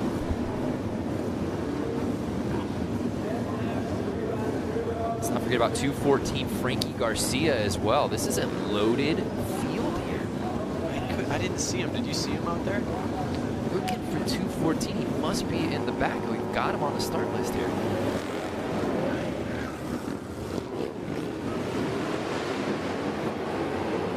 And it looks like, is that Vestal taking the whole shot? It is. He was riding. Oh, someone goes down. Vestal riding so well earlier in the night. One of the fastest lap times we've seen. And he's got the top spot. With Brad Spencer, 7M, right behind him, chasing him down. He's already made a couple passes this race, so. Yeah, Spencer trying to get on the inside, and the red flag comes out. Yeah, somebody is down, grabbing at their leg, hoping he's all right. So like I said, Frankie Garcia, I don't think he started. I didn't see him out there, and I talked to him earlier on in the race, and he told me all he needed to do was qualify and make it to X Games. Well, he did that, but we don't see him out there. Jeremy Whittick, number 60 plate, is the one who's down out of Twin Lakes, Wisconsin. Hoping he's all right. It's never fun when you hit the concrete going fast with a 600-pound motorcycle chasing you. And you know what I love about this particular heat? 53-year-old Terry Vestal was in the lead, and 56-year-old Brad Spencer was chasing him in the 2 spot. But let's take another look. Try to see if you can spot the crash. Look for that green flag 60 is out. plate. There you go. Oh, bent his ankle maybe. Yeah, we don't want to speculate, but yeah, the bike just got on top of him there. We hope that he's all right. Medical attending to him. That's tough. It seemed we've gotten through most of the night somewhat unscathed as far as injuries go. We've definitely seen some bikes go down, but for more from the course, let's head down to Diana. Diana, what'd you see down there? Yeah, tricky crash, unfortunately, in the corner, grabbing his knee right now. We don't want to speculate, but fortunately, the X Games medical staff is always here to keep all of our athletes very safe. They're going to be taking good care of this athlete and make sure he is walking out of here tonight. Yeah, thank you, Diana. We hope that Whittick's okay as we take another look. Of course, everyone here in the semis has already earned a spot to X Games Minneapolis. Hopefully he'll be ready for that. But of course, with a fall like that, the red flag certainly having to come out. And we're on a bit of a course hold as we make sure that Whittick's attended to properly. And that's got to be tough for the psyche for the rest of the field, right? Of course, you never want to see one of your fellow competitors go down. But again, at the end of the night, there's still a semi as they're applauding, and it looks like Whittick is coming off, hopefully on his own devices. Oh, being put on the stretcher there, but looks conscious, which is great. Medical taking care of him.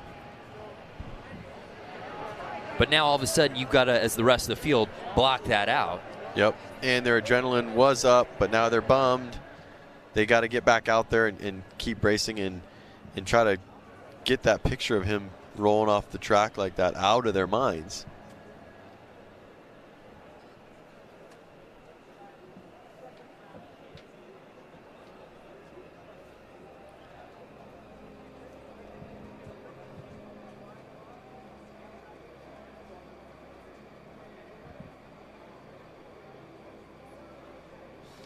Well, as we wait for this semi to continue, let's head back down to Diana for an interview from the tunnel. Yes, so we're standing here with Aaron Guardado. You know, the field is stacked right now. I mean, you can see we hear the clap starting back up on his feet and getting him out of here, the medical staff. But walk us through what's going to happen out there on this track and what you need to be aware of as a racer. You're going out with 11 others on this track now, and every corner gets smaller. Every line that you thought you had it's interrupted by 3, 4, 5 other people. If somebody goes down, you have to watch out for that, and you're gonna want to ride smart, but see, just be just as aggressive as earlier. But it's hard to predict if someone's passing in their tight and they need to avoid that. Everybody behind you is going to have to do the same thing. All right, you guys heard it first from Aaron. Guys, safety is our priority out here. Yeah, Aaron, of course, part of our next semi-heat. They're waiting to get out there. These guys are ready to get this race back going. Wittick now being attended to, taken on the stretcher. He is officially off the course. And I think we'll be ready to reset this thing as we take another look at our start list. Of course, that 60 plate Jeremy Wittick, he is out. And as you said, that 214 Frankie Garcia, you're not seeing him out there. And like I said, he had work this weekend. And he mentioned that all he wanted to do was make it to X so Games. what you're saying is once he figured out and found out that he had earned the spot to X Games, and maybe he said, I got to bounce. He has to go to work. I got to go to work. He's like, I'm either in X Games Minneapolis or I'm not. Right. And so he made it in. So now he's celebrating, probably music blasting, ripping down the highway, trying to make it back to California to Winning work. tonight was just sort of unnecessary icing on the cake for him. He wants to win at X Games Minneapolis. Wow, what a mentality. But it also speaks to, again, the storyline of the night. These guys have jobs they have to get back to. Yep. These guys took work off to be out here for the most part. Yep. Amazing story. So you got to keep an eye on 7M, that's for sure. Brad Spencer, he was right on the tail in second place in the race before it was red flag. Mikey Hill having a good time out there. I mean, obviously he must have got his bike running a little bit better. Well, there you see Mr. Gordado, Aaron and Sean. They're more than just brothers. They're a team. And whether it's riding, racing, or helping out in their father's motorcycle shop, this story is truly a family affair.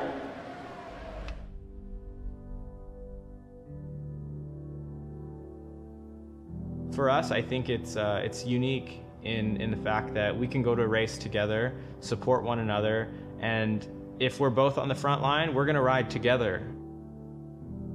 You know, we have this sense of nonverbal communication. We don't even really need to look at each other. We just know what each other's thinking. I can be in his head and understand what he's doing, so I can make those crazy passes. And even if he doesn't know that I'm there, he's not going to get startled. He's not going to be thrown off by it. We're a team. We're also brothers. It's very cool, and you know, hopefully other people see us as a team, but the other people that see us as brothers, they, you know, like, oh shoot, we better watch out because there's two of them.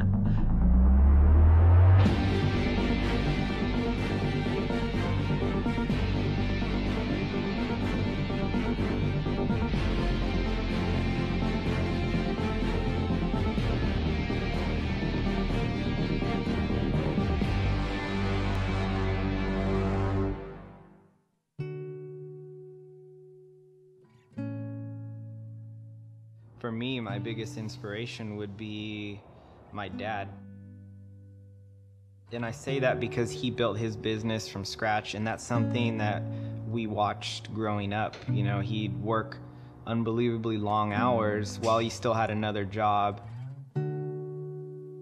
We watched our dad build his business, and although it is a different industry, the idea is the same. We're here building something and doing something that we love and genuinely are passionate about.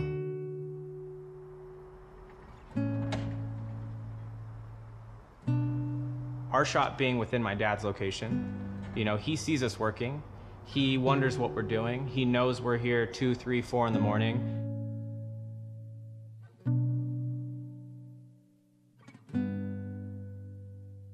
But I think this work is easier done having a brother here, having my dad here as a whole, and it makes the shop it's not the traditional shop at all.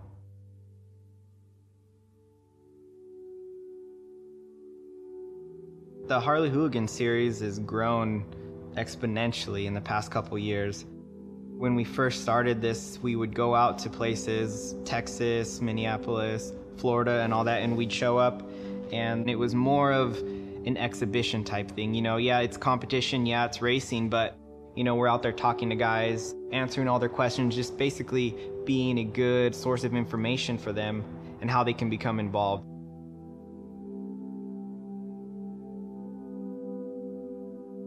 Going back to a place the following year and to see that not only have the fans grown, but the amount of people that are racing have grown. And I really do enjoy that, just watching the growth over the years and how much excitement that people get from it.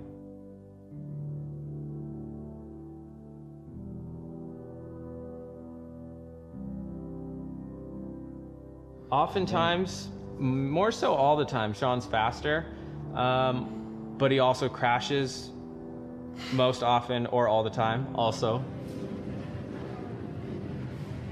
At most races, we'll talk back and forth, like, hi, I beat you here, I beat you there, but it doesn't really matter. You know, we're both racing together. One of us goes down, we're the first to go stop. You know, I'll bail on a bike to get him back up, and he'll do the same for me. When we come together on the track as a team, both of us, especially being brothers, we have that connection, and we can almost use that to help one another.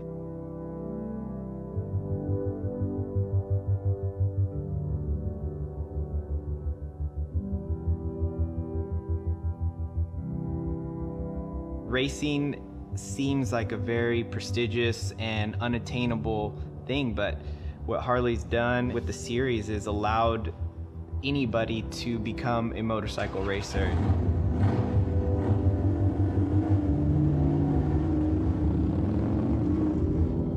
For those of you out there that want to race, you know, there's plenty of races all year long, and you just see a date, see a time, and if I can't make it, you know, take one of our bikes. You can ride one of ours.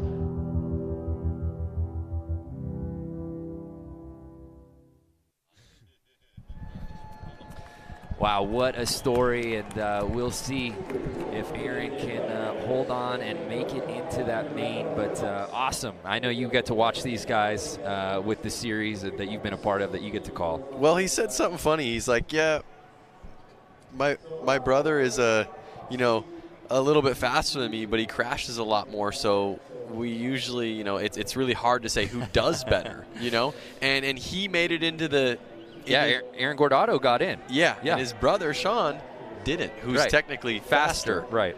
So it just goes to show that sometimes on a track like this, it's about being patient and smooth rather than faster.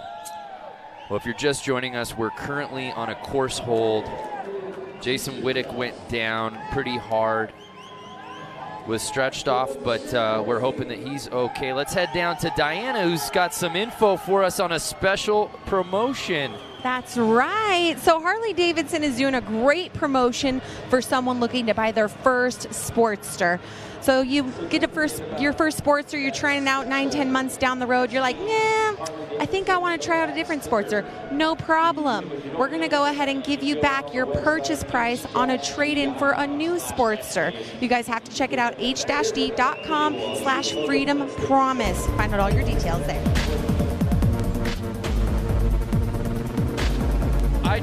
I think I just saw you filling it out online on your phone now. Because that bike right there is a rad bike. Is so sick. And look at that. You can hold the deck there on the side. That is so clean.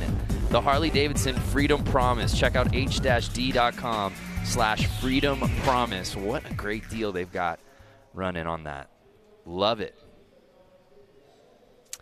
So again, bit of a course hold as Wittick was taken out by medical.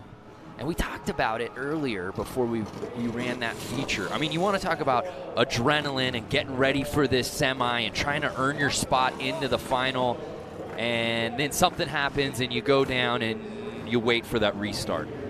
You know, these guys have been standing out there for gosh, 10, almost 15 minutes now. It's tough, but it's racing and it's fair. Every rider's waiting the same amount of time. Every rider's adrenaline's coming down the same. So it's not like one guy had to wait. Right. So they're all going to start with the same circumstances. So it was Jeremy Wittick who went down.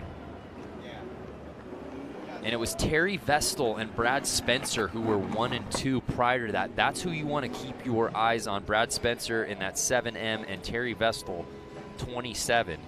They're the two 50-somethings in this field. Yep. Vestal at 53, Brad Spencer at 56 years old. Both the oldest guys in the class. The other numbers I see are in the 20s and 30s. I don't even see a 40-year-old in this class. It just jumps from 30s to 50s. Well, it looks like we're getting ready to reset this thing. Here you see Danny Holbus out of Milwaukee Harley. Anyone from Milwaukee Harley watching right now?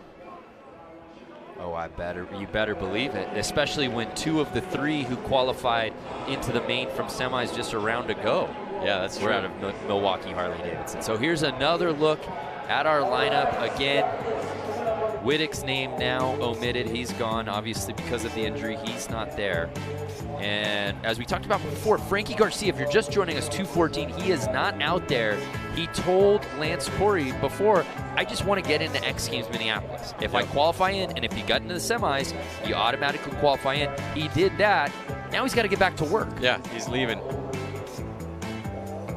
He'll have to take a little bit more time off of work to make it to X Games Minneapolis, though. Yeah, that's a little bit more of a commitment coming up in mid-July.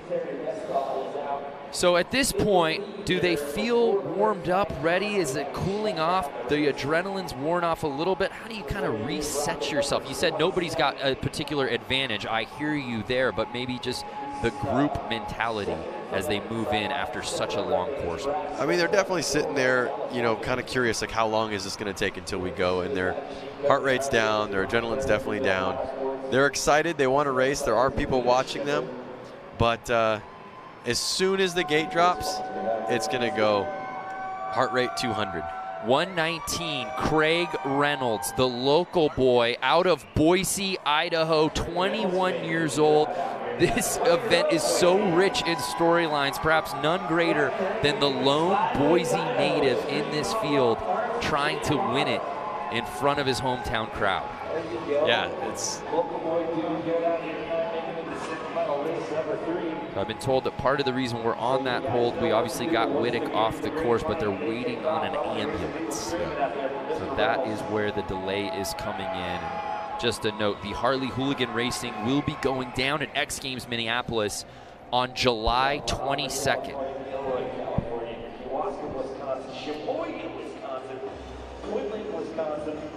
So there you see Mark Atkinson. He's been on a motorcycle since the age of 3. He's relentless in his pursuit of everything bikes. It's what he lives for, and qualifying for the Summer X Games is his goal tonight.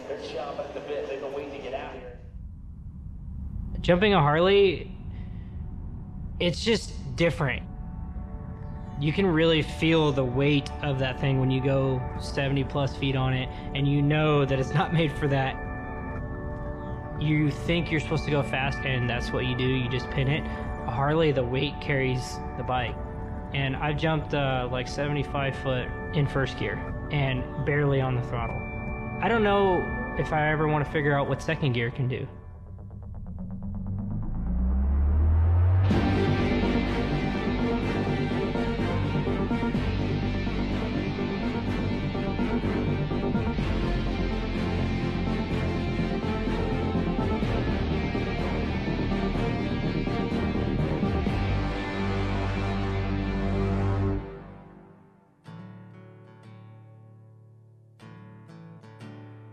I got introduced to motorcycles when I was 3 years old. My dad got me a PW50. I actually have a Polaroid of the first day I ever rode. My dad took the Polaroid and then it says future motocross champion on it. From 4 years old till I was about 18, I raced like religiously with my dad. That's pretty much all we did. I think I was transferring to 60s at the time from the 50 class. And that's when you learn how to jump, and everyone was jumping and everything. I ended up taking a whole summer off of racing because I couldn't jump, and I was just frustrated with that at the time. I ended up riding a lot of BMX. I just started jumping and jumping and jumping. And then I came back the next year, like fresh, learning how to jump things. And then from there, it was like no stopping me. I jumped everything at every track. I was one of the smallest kids there jumping the biggest jumps, and it heavily influenced what I did on the motorcycle. After that, I never stopped doing BMX or motocross. I still got a BMX bike laying around here somewhere.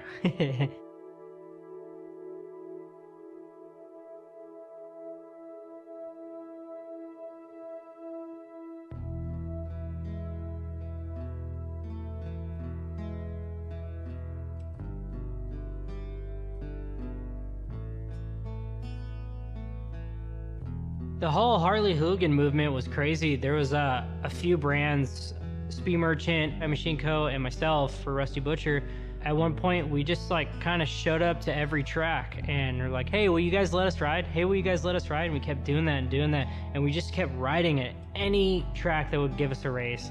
And we didn't have a name, we didn't have nothing at the time. We were just showing up to ride. And then out of nowhere, we got dubbed Hooligan.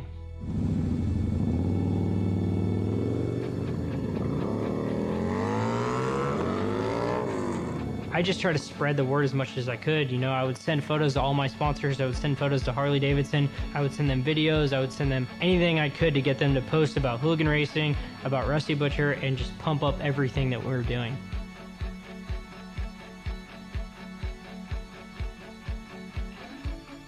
It's literally about just having fun with your friends. We want no money on the line. We just want it to be about like going out and have a good time. I always tell my riders, checkers, wreckers, do wheelies, burnouts, and give everyone a good show, you know? And that's what we're about.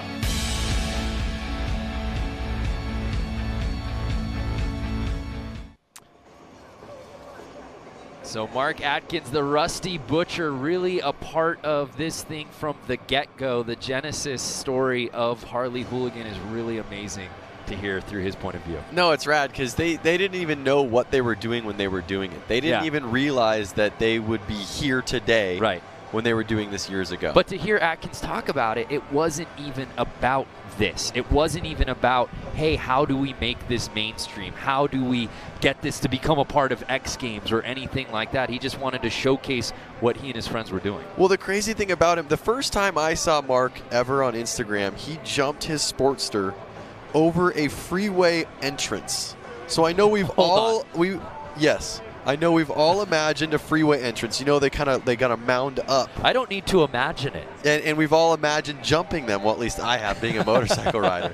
And he had a video of that. That was the first on the gram. And you said, "Wow, who is this guy dubbed Rusty Butcher?" I commented on it, and I was like, "That was awesome." And he commented back, and ever since then, we've kind of been friends. And if you notice the gloves he's wearing, actually right there, those are gloves that I manufacture for him through Thrash and Supply. So we actually have co-branded some stuff together, and that's awesome. He really is. He really is about putting on a good show. Yeah. You know, just like he said, and that's kind of what his Instagram's all about. If you haven't seen it, at Rusty Butcher, he's always doing insane stuff, whether it's jumping his Harley on the dirt, over freeways, doing hooligan stuff all the time. That's what makes him so good. Yeah, we were laughing before because he's dubbed Rusty Butcher in these circles.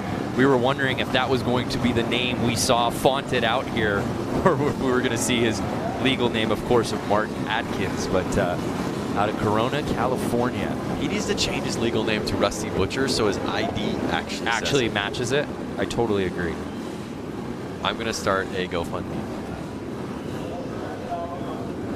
I think we're ready to restart this thing. Thank you so much to all of you who have stood by us and waited during this course hold. We're ready to make good on that. It's semifinals time. Who's moving on to the main? The top three will go on to the final. And it starts right now. And right out the gate, it looks like more of the same from what we saw earlier. Terry Vestal with that lead, and it's Spencer right behind him. It looks the same as it did the last race. Mikey Hill right there in third place. So Brad Spencer was trying to make the move on the inside, unsuccessful there. A slight tire tap.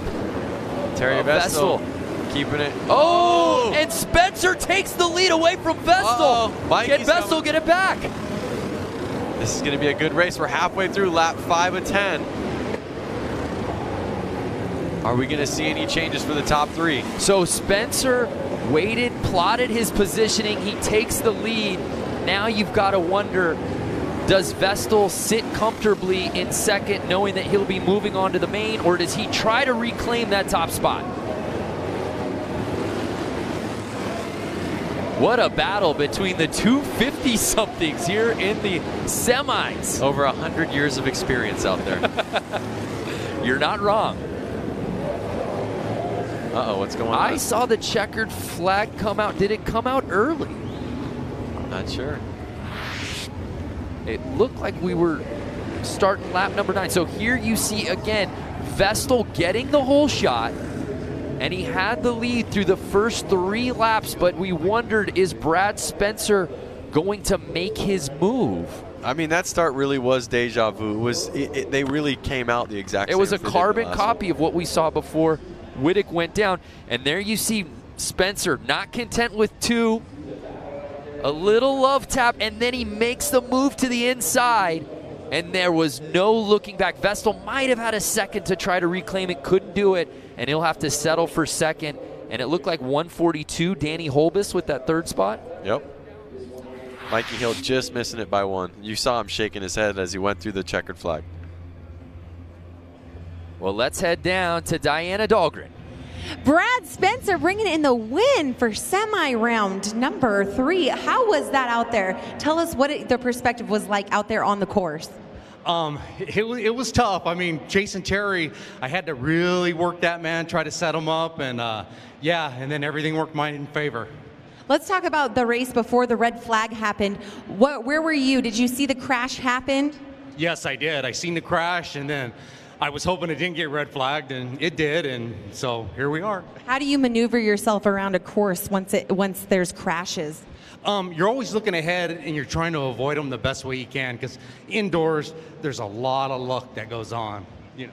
All right, well, congratulations. Moving on to the main event, Brad Spencer. Congratulations, Brando, Lance, Bass, back to you. She had to throw in. Lance Bass, by the way, if you're going to rip on him.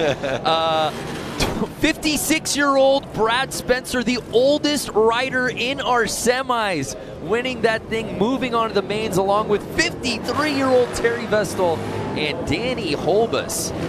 I hope I have the energy like them when I'm in my 50s. What a run. What a matchup to see Spencer come from behind to take that top spot, but both he, Vestal, and Holbus will be moving on to the mains. And who will be joining them? It's our final semi of the night. Rusty Butcher right off the top, number 22, Mark Atkins leading this group. Tyler Bierman you see there. It's been well documented all night. His dad was racing so well. Yep. He's not moving on, but potentially Tyler can get into the main. Of course, top 3 will be moving on. There you see 44X Dan Jacobson, our buddy who helped build US Bank Stadium, the Minnesota kid, will get to ride at X Games Minneapolis. If you're just joining us, everyone you're seeing out here has already earned a spot to X Games next month. Now at stake, a spot in the main. Top 3 will be moving on.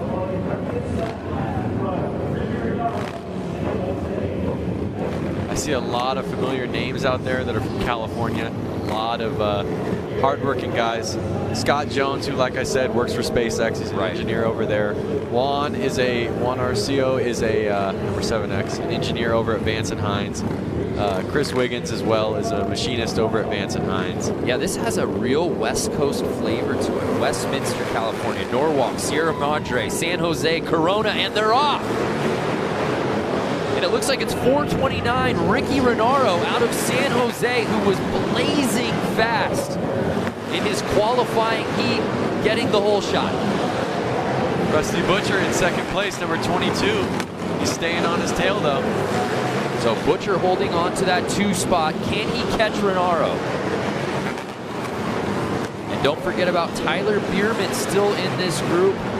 Has some X Games medals to his name, a couple in fact. You think that Mark's going to be able to pull this? Yeah, look, he's trying to make the move on the inside. But Renaro has just been so fast on this course. Boy, this class is stacked. There you see 653 Bierman. You know Dad's cheering him on. Is he cheering him on? Well, I don't know. Maybe he's still gutted. Maybe he can't even watch this thing. It should be me out there. Lap 7 out of 10. And I see Rusty Butcher still on the tail in second place. Top 3 moving on to the main. Can Bierman get that 3rd spot? Gordado, of course, trying to make that move, and it looks like right now lap number 10, Renato is going to take this one. Butcher right behind him. So who ended up with the 3rd spot? I'm not sure right now. Renaro 1, Rusty Butcher 2.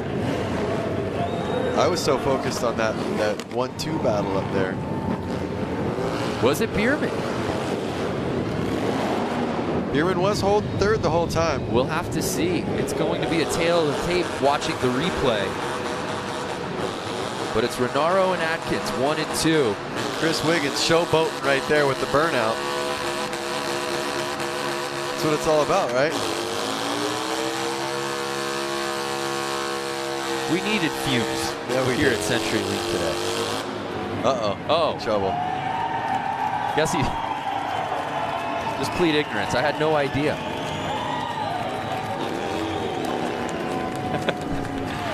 Oh, I can't burn out. Oh, I see. Okay. So take another look. Now, Atkins looked like early on was going to grab the lead on the outside, but Renaro just too much on the inside, and there was no looking back. And then you see Bierman in that 3rd spot. Partner, I think he might have held on to it. Oh, but you saw 30X there. Of Nick Leonetti. Leonetti out of Petaluma was trying to make his move. So Tyler Bierman's going to the main event, X Games medalist. So the final results there, Ricky Renaro, Mark Atkins, Rusty Butcher, and Tyler Bierman. Bierman, who was on the outside looking in, had to get into the LCQ, is now moving on to the main. And again, I can't keep rehashing this. Father Randy not moving on. So there they are. There they are, sweeping up all the burnt rubber on the course. And like I said, they got to get all the debris off. All that debris makes it very slippery. Well, at least Leonetti picked a good time because we were done with all of our semis as we move on to the main. So there's the lineup, and Brando, who is your pick? Oh my goodness. I mean, this is just, there's so many talented riders here right off the top. Benny Carlson has looked so good. JJ Flaherty, of course, our defending gold medalist. But the progression of motorcycle riding in the Midwest, let's check in on Benny Carlson. In the Midwest, I think it might just be the long winter, so there's a lot of guys that do projects. Everyone's kind of on this culture movement of going hooligan racing, and we got 3, 4, 5 months where, you know, guys can start building bikes in their shops. And I think what people don't realize is most of the motorcycle culture is in Southern California or something like that, and the Midwest is an absolute, I feel, breeding grounds for guys that made careers racing. We got a bazillion national championships, and that's why a lot of guys from the West are coming and traveling to Boise to try and make it X Games. Hands down, there's going to be some guys that are going to have some hurt feelings by the end of this deal. You know, we're going for, you know, it's going to be fun, obviously, but the main thing is there's going to be some bumping and banging from especially the guys out of the Midwest. You know, old race guys. We're going to be going for it. We're gonna be going for it. Benny Carlson, who has looked so good on this course all night long, but again, the most stacked lineup of the night. We've saved our best for last here for this crowd at CenturyLink. I cannot wait to get this final going. And you heard him right there. He said there are going to be some hurt feelings by the end of this night. So he's taking today serious. And I'm pretty sure he'd be happy where he's at right now, and we'll see if he can take it home. The fans have seen a little bit of everything out here tonight, but we were looking at that start list before, and you said, who do you like? I mean, we've just seen the best of the best from round one to the LCQ to the semis. The fastest guys all night long will be battling it head-to-head And there's so many different styles of riding. I can't wait to see who comes out victorious. Well, I think I'm gonna have to put my my money on 45X of JJ. Oh, yeah. Our defending gold medalist from Hooligan last year has looked most comfortable, I would say, on this course. He definitely has, and like he said, he's won all the races tonight, and he said that's not easy, and he said that, you know, it's anything can happen, and I don't know, I still think that he looked really confident out there, and I think he's going to be able to pull it. But again, you can't count out the guys who literally just hit the course. Of course, Atkins certainly is a name to keep your eyes on. Brad Spencer, certainly. Terry Vestal. JJ Flaherty. And how about Ricky Renaro, who I think has just been sneaky good all night long. I would take his lap times against anybody in this field. He looked so good in that round of one and just picked up where he left off in the semis. Well, he did end himself up in 8th place overall during practice for lap time, so. It should be noted, race tires provided by Dunlap. Well, you see all the rubber on the ground out there and burning tires. Someone's got to support them, so why not be Dunlop? There you see the number 17 plate, Sam Fisher, out of Hartford, Wisconsin. Part of our 12-man final. JJ Flaherty has looked so good. There you see Daniel Mishler, of course Benny Carlson, Terry Vestal, 429 Ricky Renaro, Flair, Benny Carlson. Is that going to affect him in this race? Clearly it was advantageous. I thought it was wind resistant, not an issue at all. And how about this guy? 7M, the oldest rider in the field by just 3 years, mind you. 56-year-old Gilroy, California native, Brad Spencer. Something crazy to think about is all the guys up there in the front line are basically winners from them. Right. So they all have what it takes to win. These guys are ready to get this thing going. Again, all of them already qualifying for X Games Minneapolis, and here we go. It's 429. Ricky Renaro right out of the gate, picking up where he left off in the semi just moments ago. And the 7M of Brad Spencer right there on him. But there you see JJ trying to make his move in that third spot. Can he get around Spencer? They're already catching lappers right now. Yeah, Tyler Bierman just got lapped. And it's Ricky Renaro, but can Spencer catch him on the inside? No, Renaro cuts him off. These three are tight right now. Anything can happen. JJ trying to make the move to the inside. He's sitting in third place, but it's Renaro still holding on to the top spot. Who's going to put a tire in to make it happen? Can Spencer get around him? And it looks like he does. On lap 6, Spencer takes the lead. The oldest and wisest rider out there. 56-year-old Brad Spencer. And now JJ jumps into second place. 2 laps to go. Can he catch Spencer? Is Brad Spencer going to hold on to it? It's a 2-man race with 2 laps to go. Spencer and JJ Flaherty. So we have the last year's X Games winner for Hooligan in second place. And 7M Brad Spencer in first. Uh-oh, look at him. He won. And that was it. Brad Spencer, 56 years old, the oldest competitor out here tonight, wins Harley Racing Hooligan here at the X Games Qualifier. Wow. That is inspiring. Brad Spencer, who was sitting in second place early, made his move midway through, and then there was no looking back. That pass was clean. He knew what he wanted, eyes on the prize, and he took it. And JJ Flaherty The guy with the hardware, the gold medal from Hooligan last year at X Games Minneapolis, has to settle for second. But he didn't let him go. You know, Brad did not run away from JJ. A couple more laps, who knows what would have happened. Obviously, Brad won. But we're going to have to see what happens in X Games Minneapolis with these guys. What a finish. These guys saving their best for last. It's Brad Spencer, JJ Flaherty, and Ricky Renaro as your top 3. Let's head down to Diana Dahlgren, who's with Brad Spencer. Brad Spencer, you've just shown these 20-year-old who's boss on this track down here, making the pass for first. You are the winner of qualifying. Congratulations. Thank you very much, and I really got to thank the people that got me here. I'd like to thank S&S Cycles, Banky Performance, WRB Construction, Jason and Hans Suspension, Oakley, Bell. I mean, without those people, I wouldn't be here. What was the strategy for tonight's racing? Just taking it step by step, trying to be consistent, and trying to get on the pole every time you could, and just trying to be in a position where you could at least get the lead.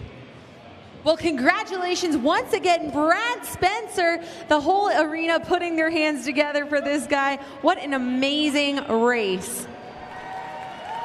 Wow. What a night for Brad Spencer, left no doubt about it. Again, I know we keep hitting on the fact that he's 56 years old, but just incredible with so many young bucks out in this field, winning in round 1, winning his semi, and then to come out here and to win in the fashion that he did, to climb up the ladder, come from behind, make that pass. It was special, Lance. Well, you heard him say it in the interview. He took every lap, every moment, and he worked each moment. He didn't look too far ahead. He focused right then and there with what he had going on, and he made it happen. Absolutely grinded out this win. And again, Ricky Renaro was so fast. We talked about it right before the race, had been sneaky.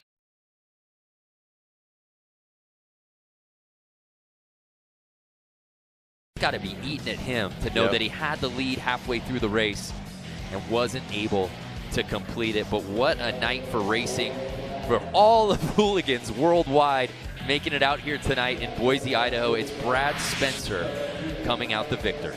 Yep.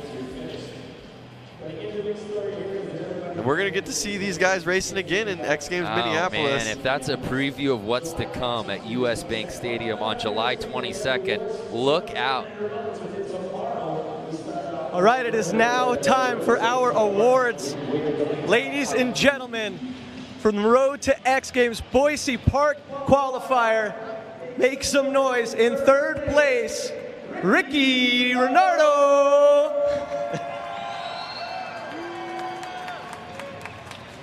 And second place, Boise Get Loud, JJ Flaherty.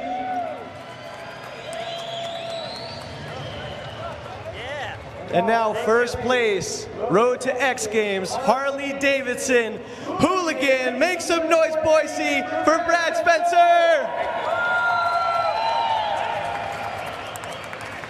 Congratulations to everybody who came out tonight. Thank you, Boise. We'll see you tomorrow at the Road Skate Park for BMX and skateboarding. We'll see you in Minneapolis later this summer. Thank you, everybody, for coming out.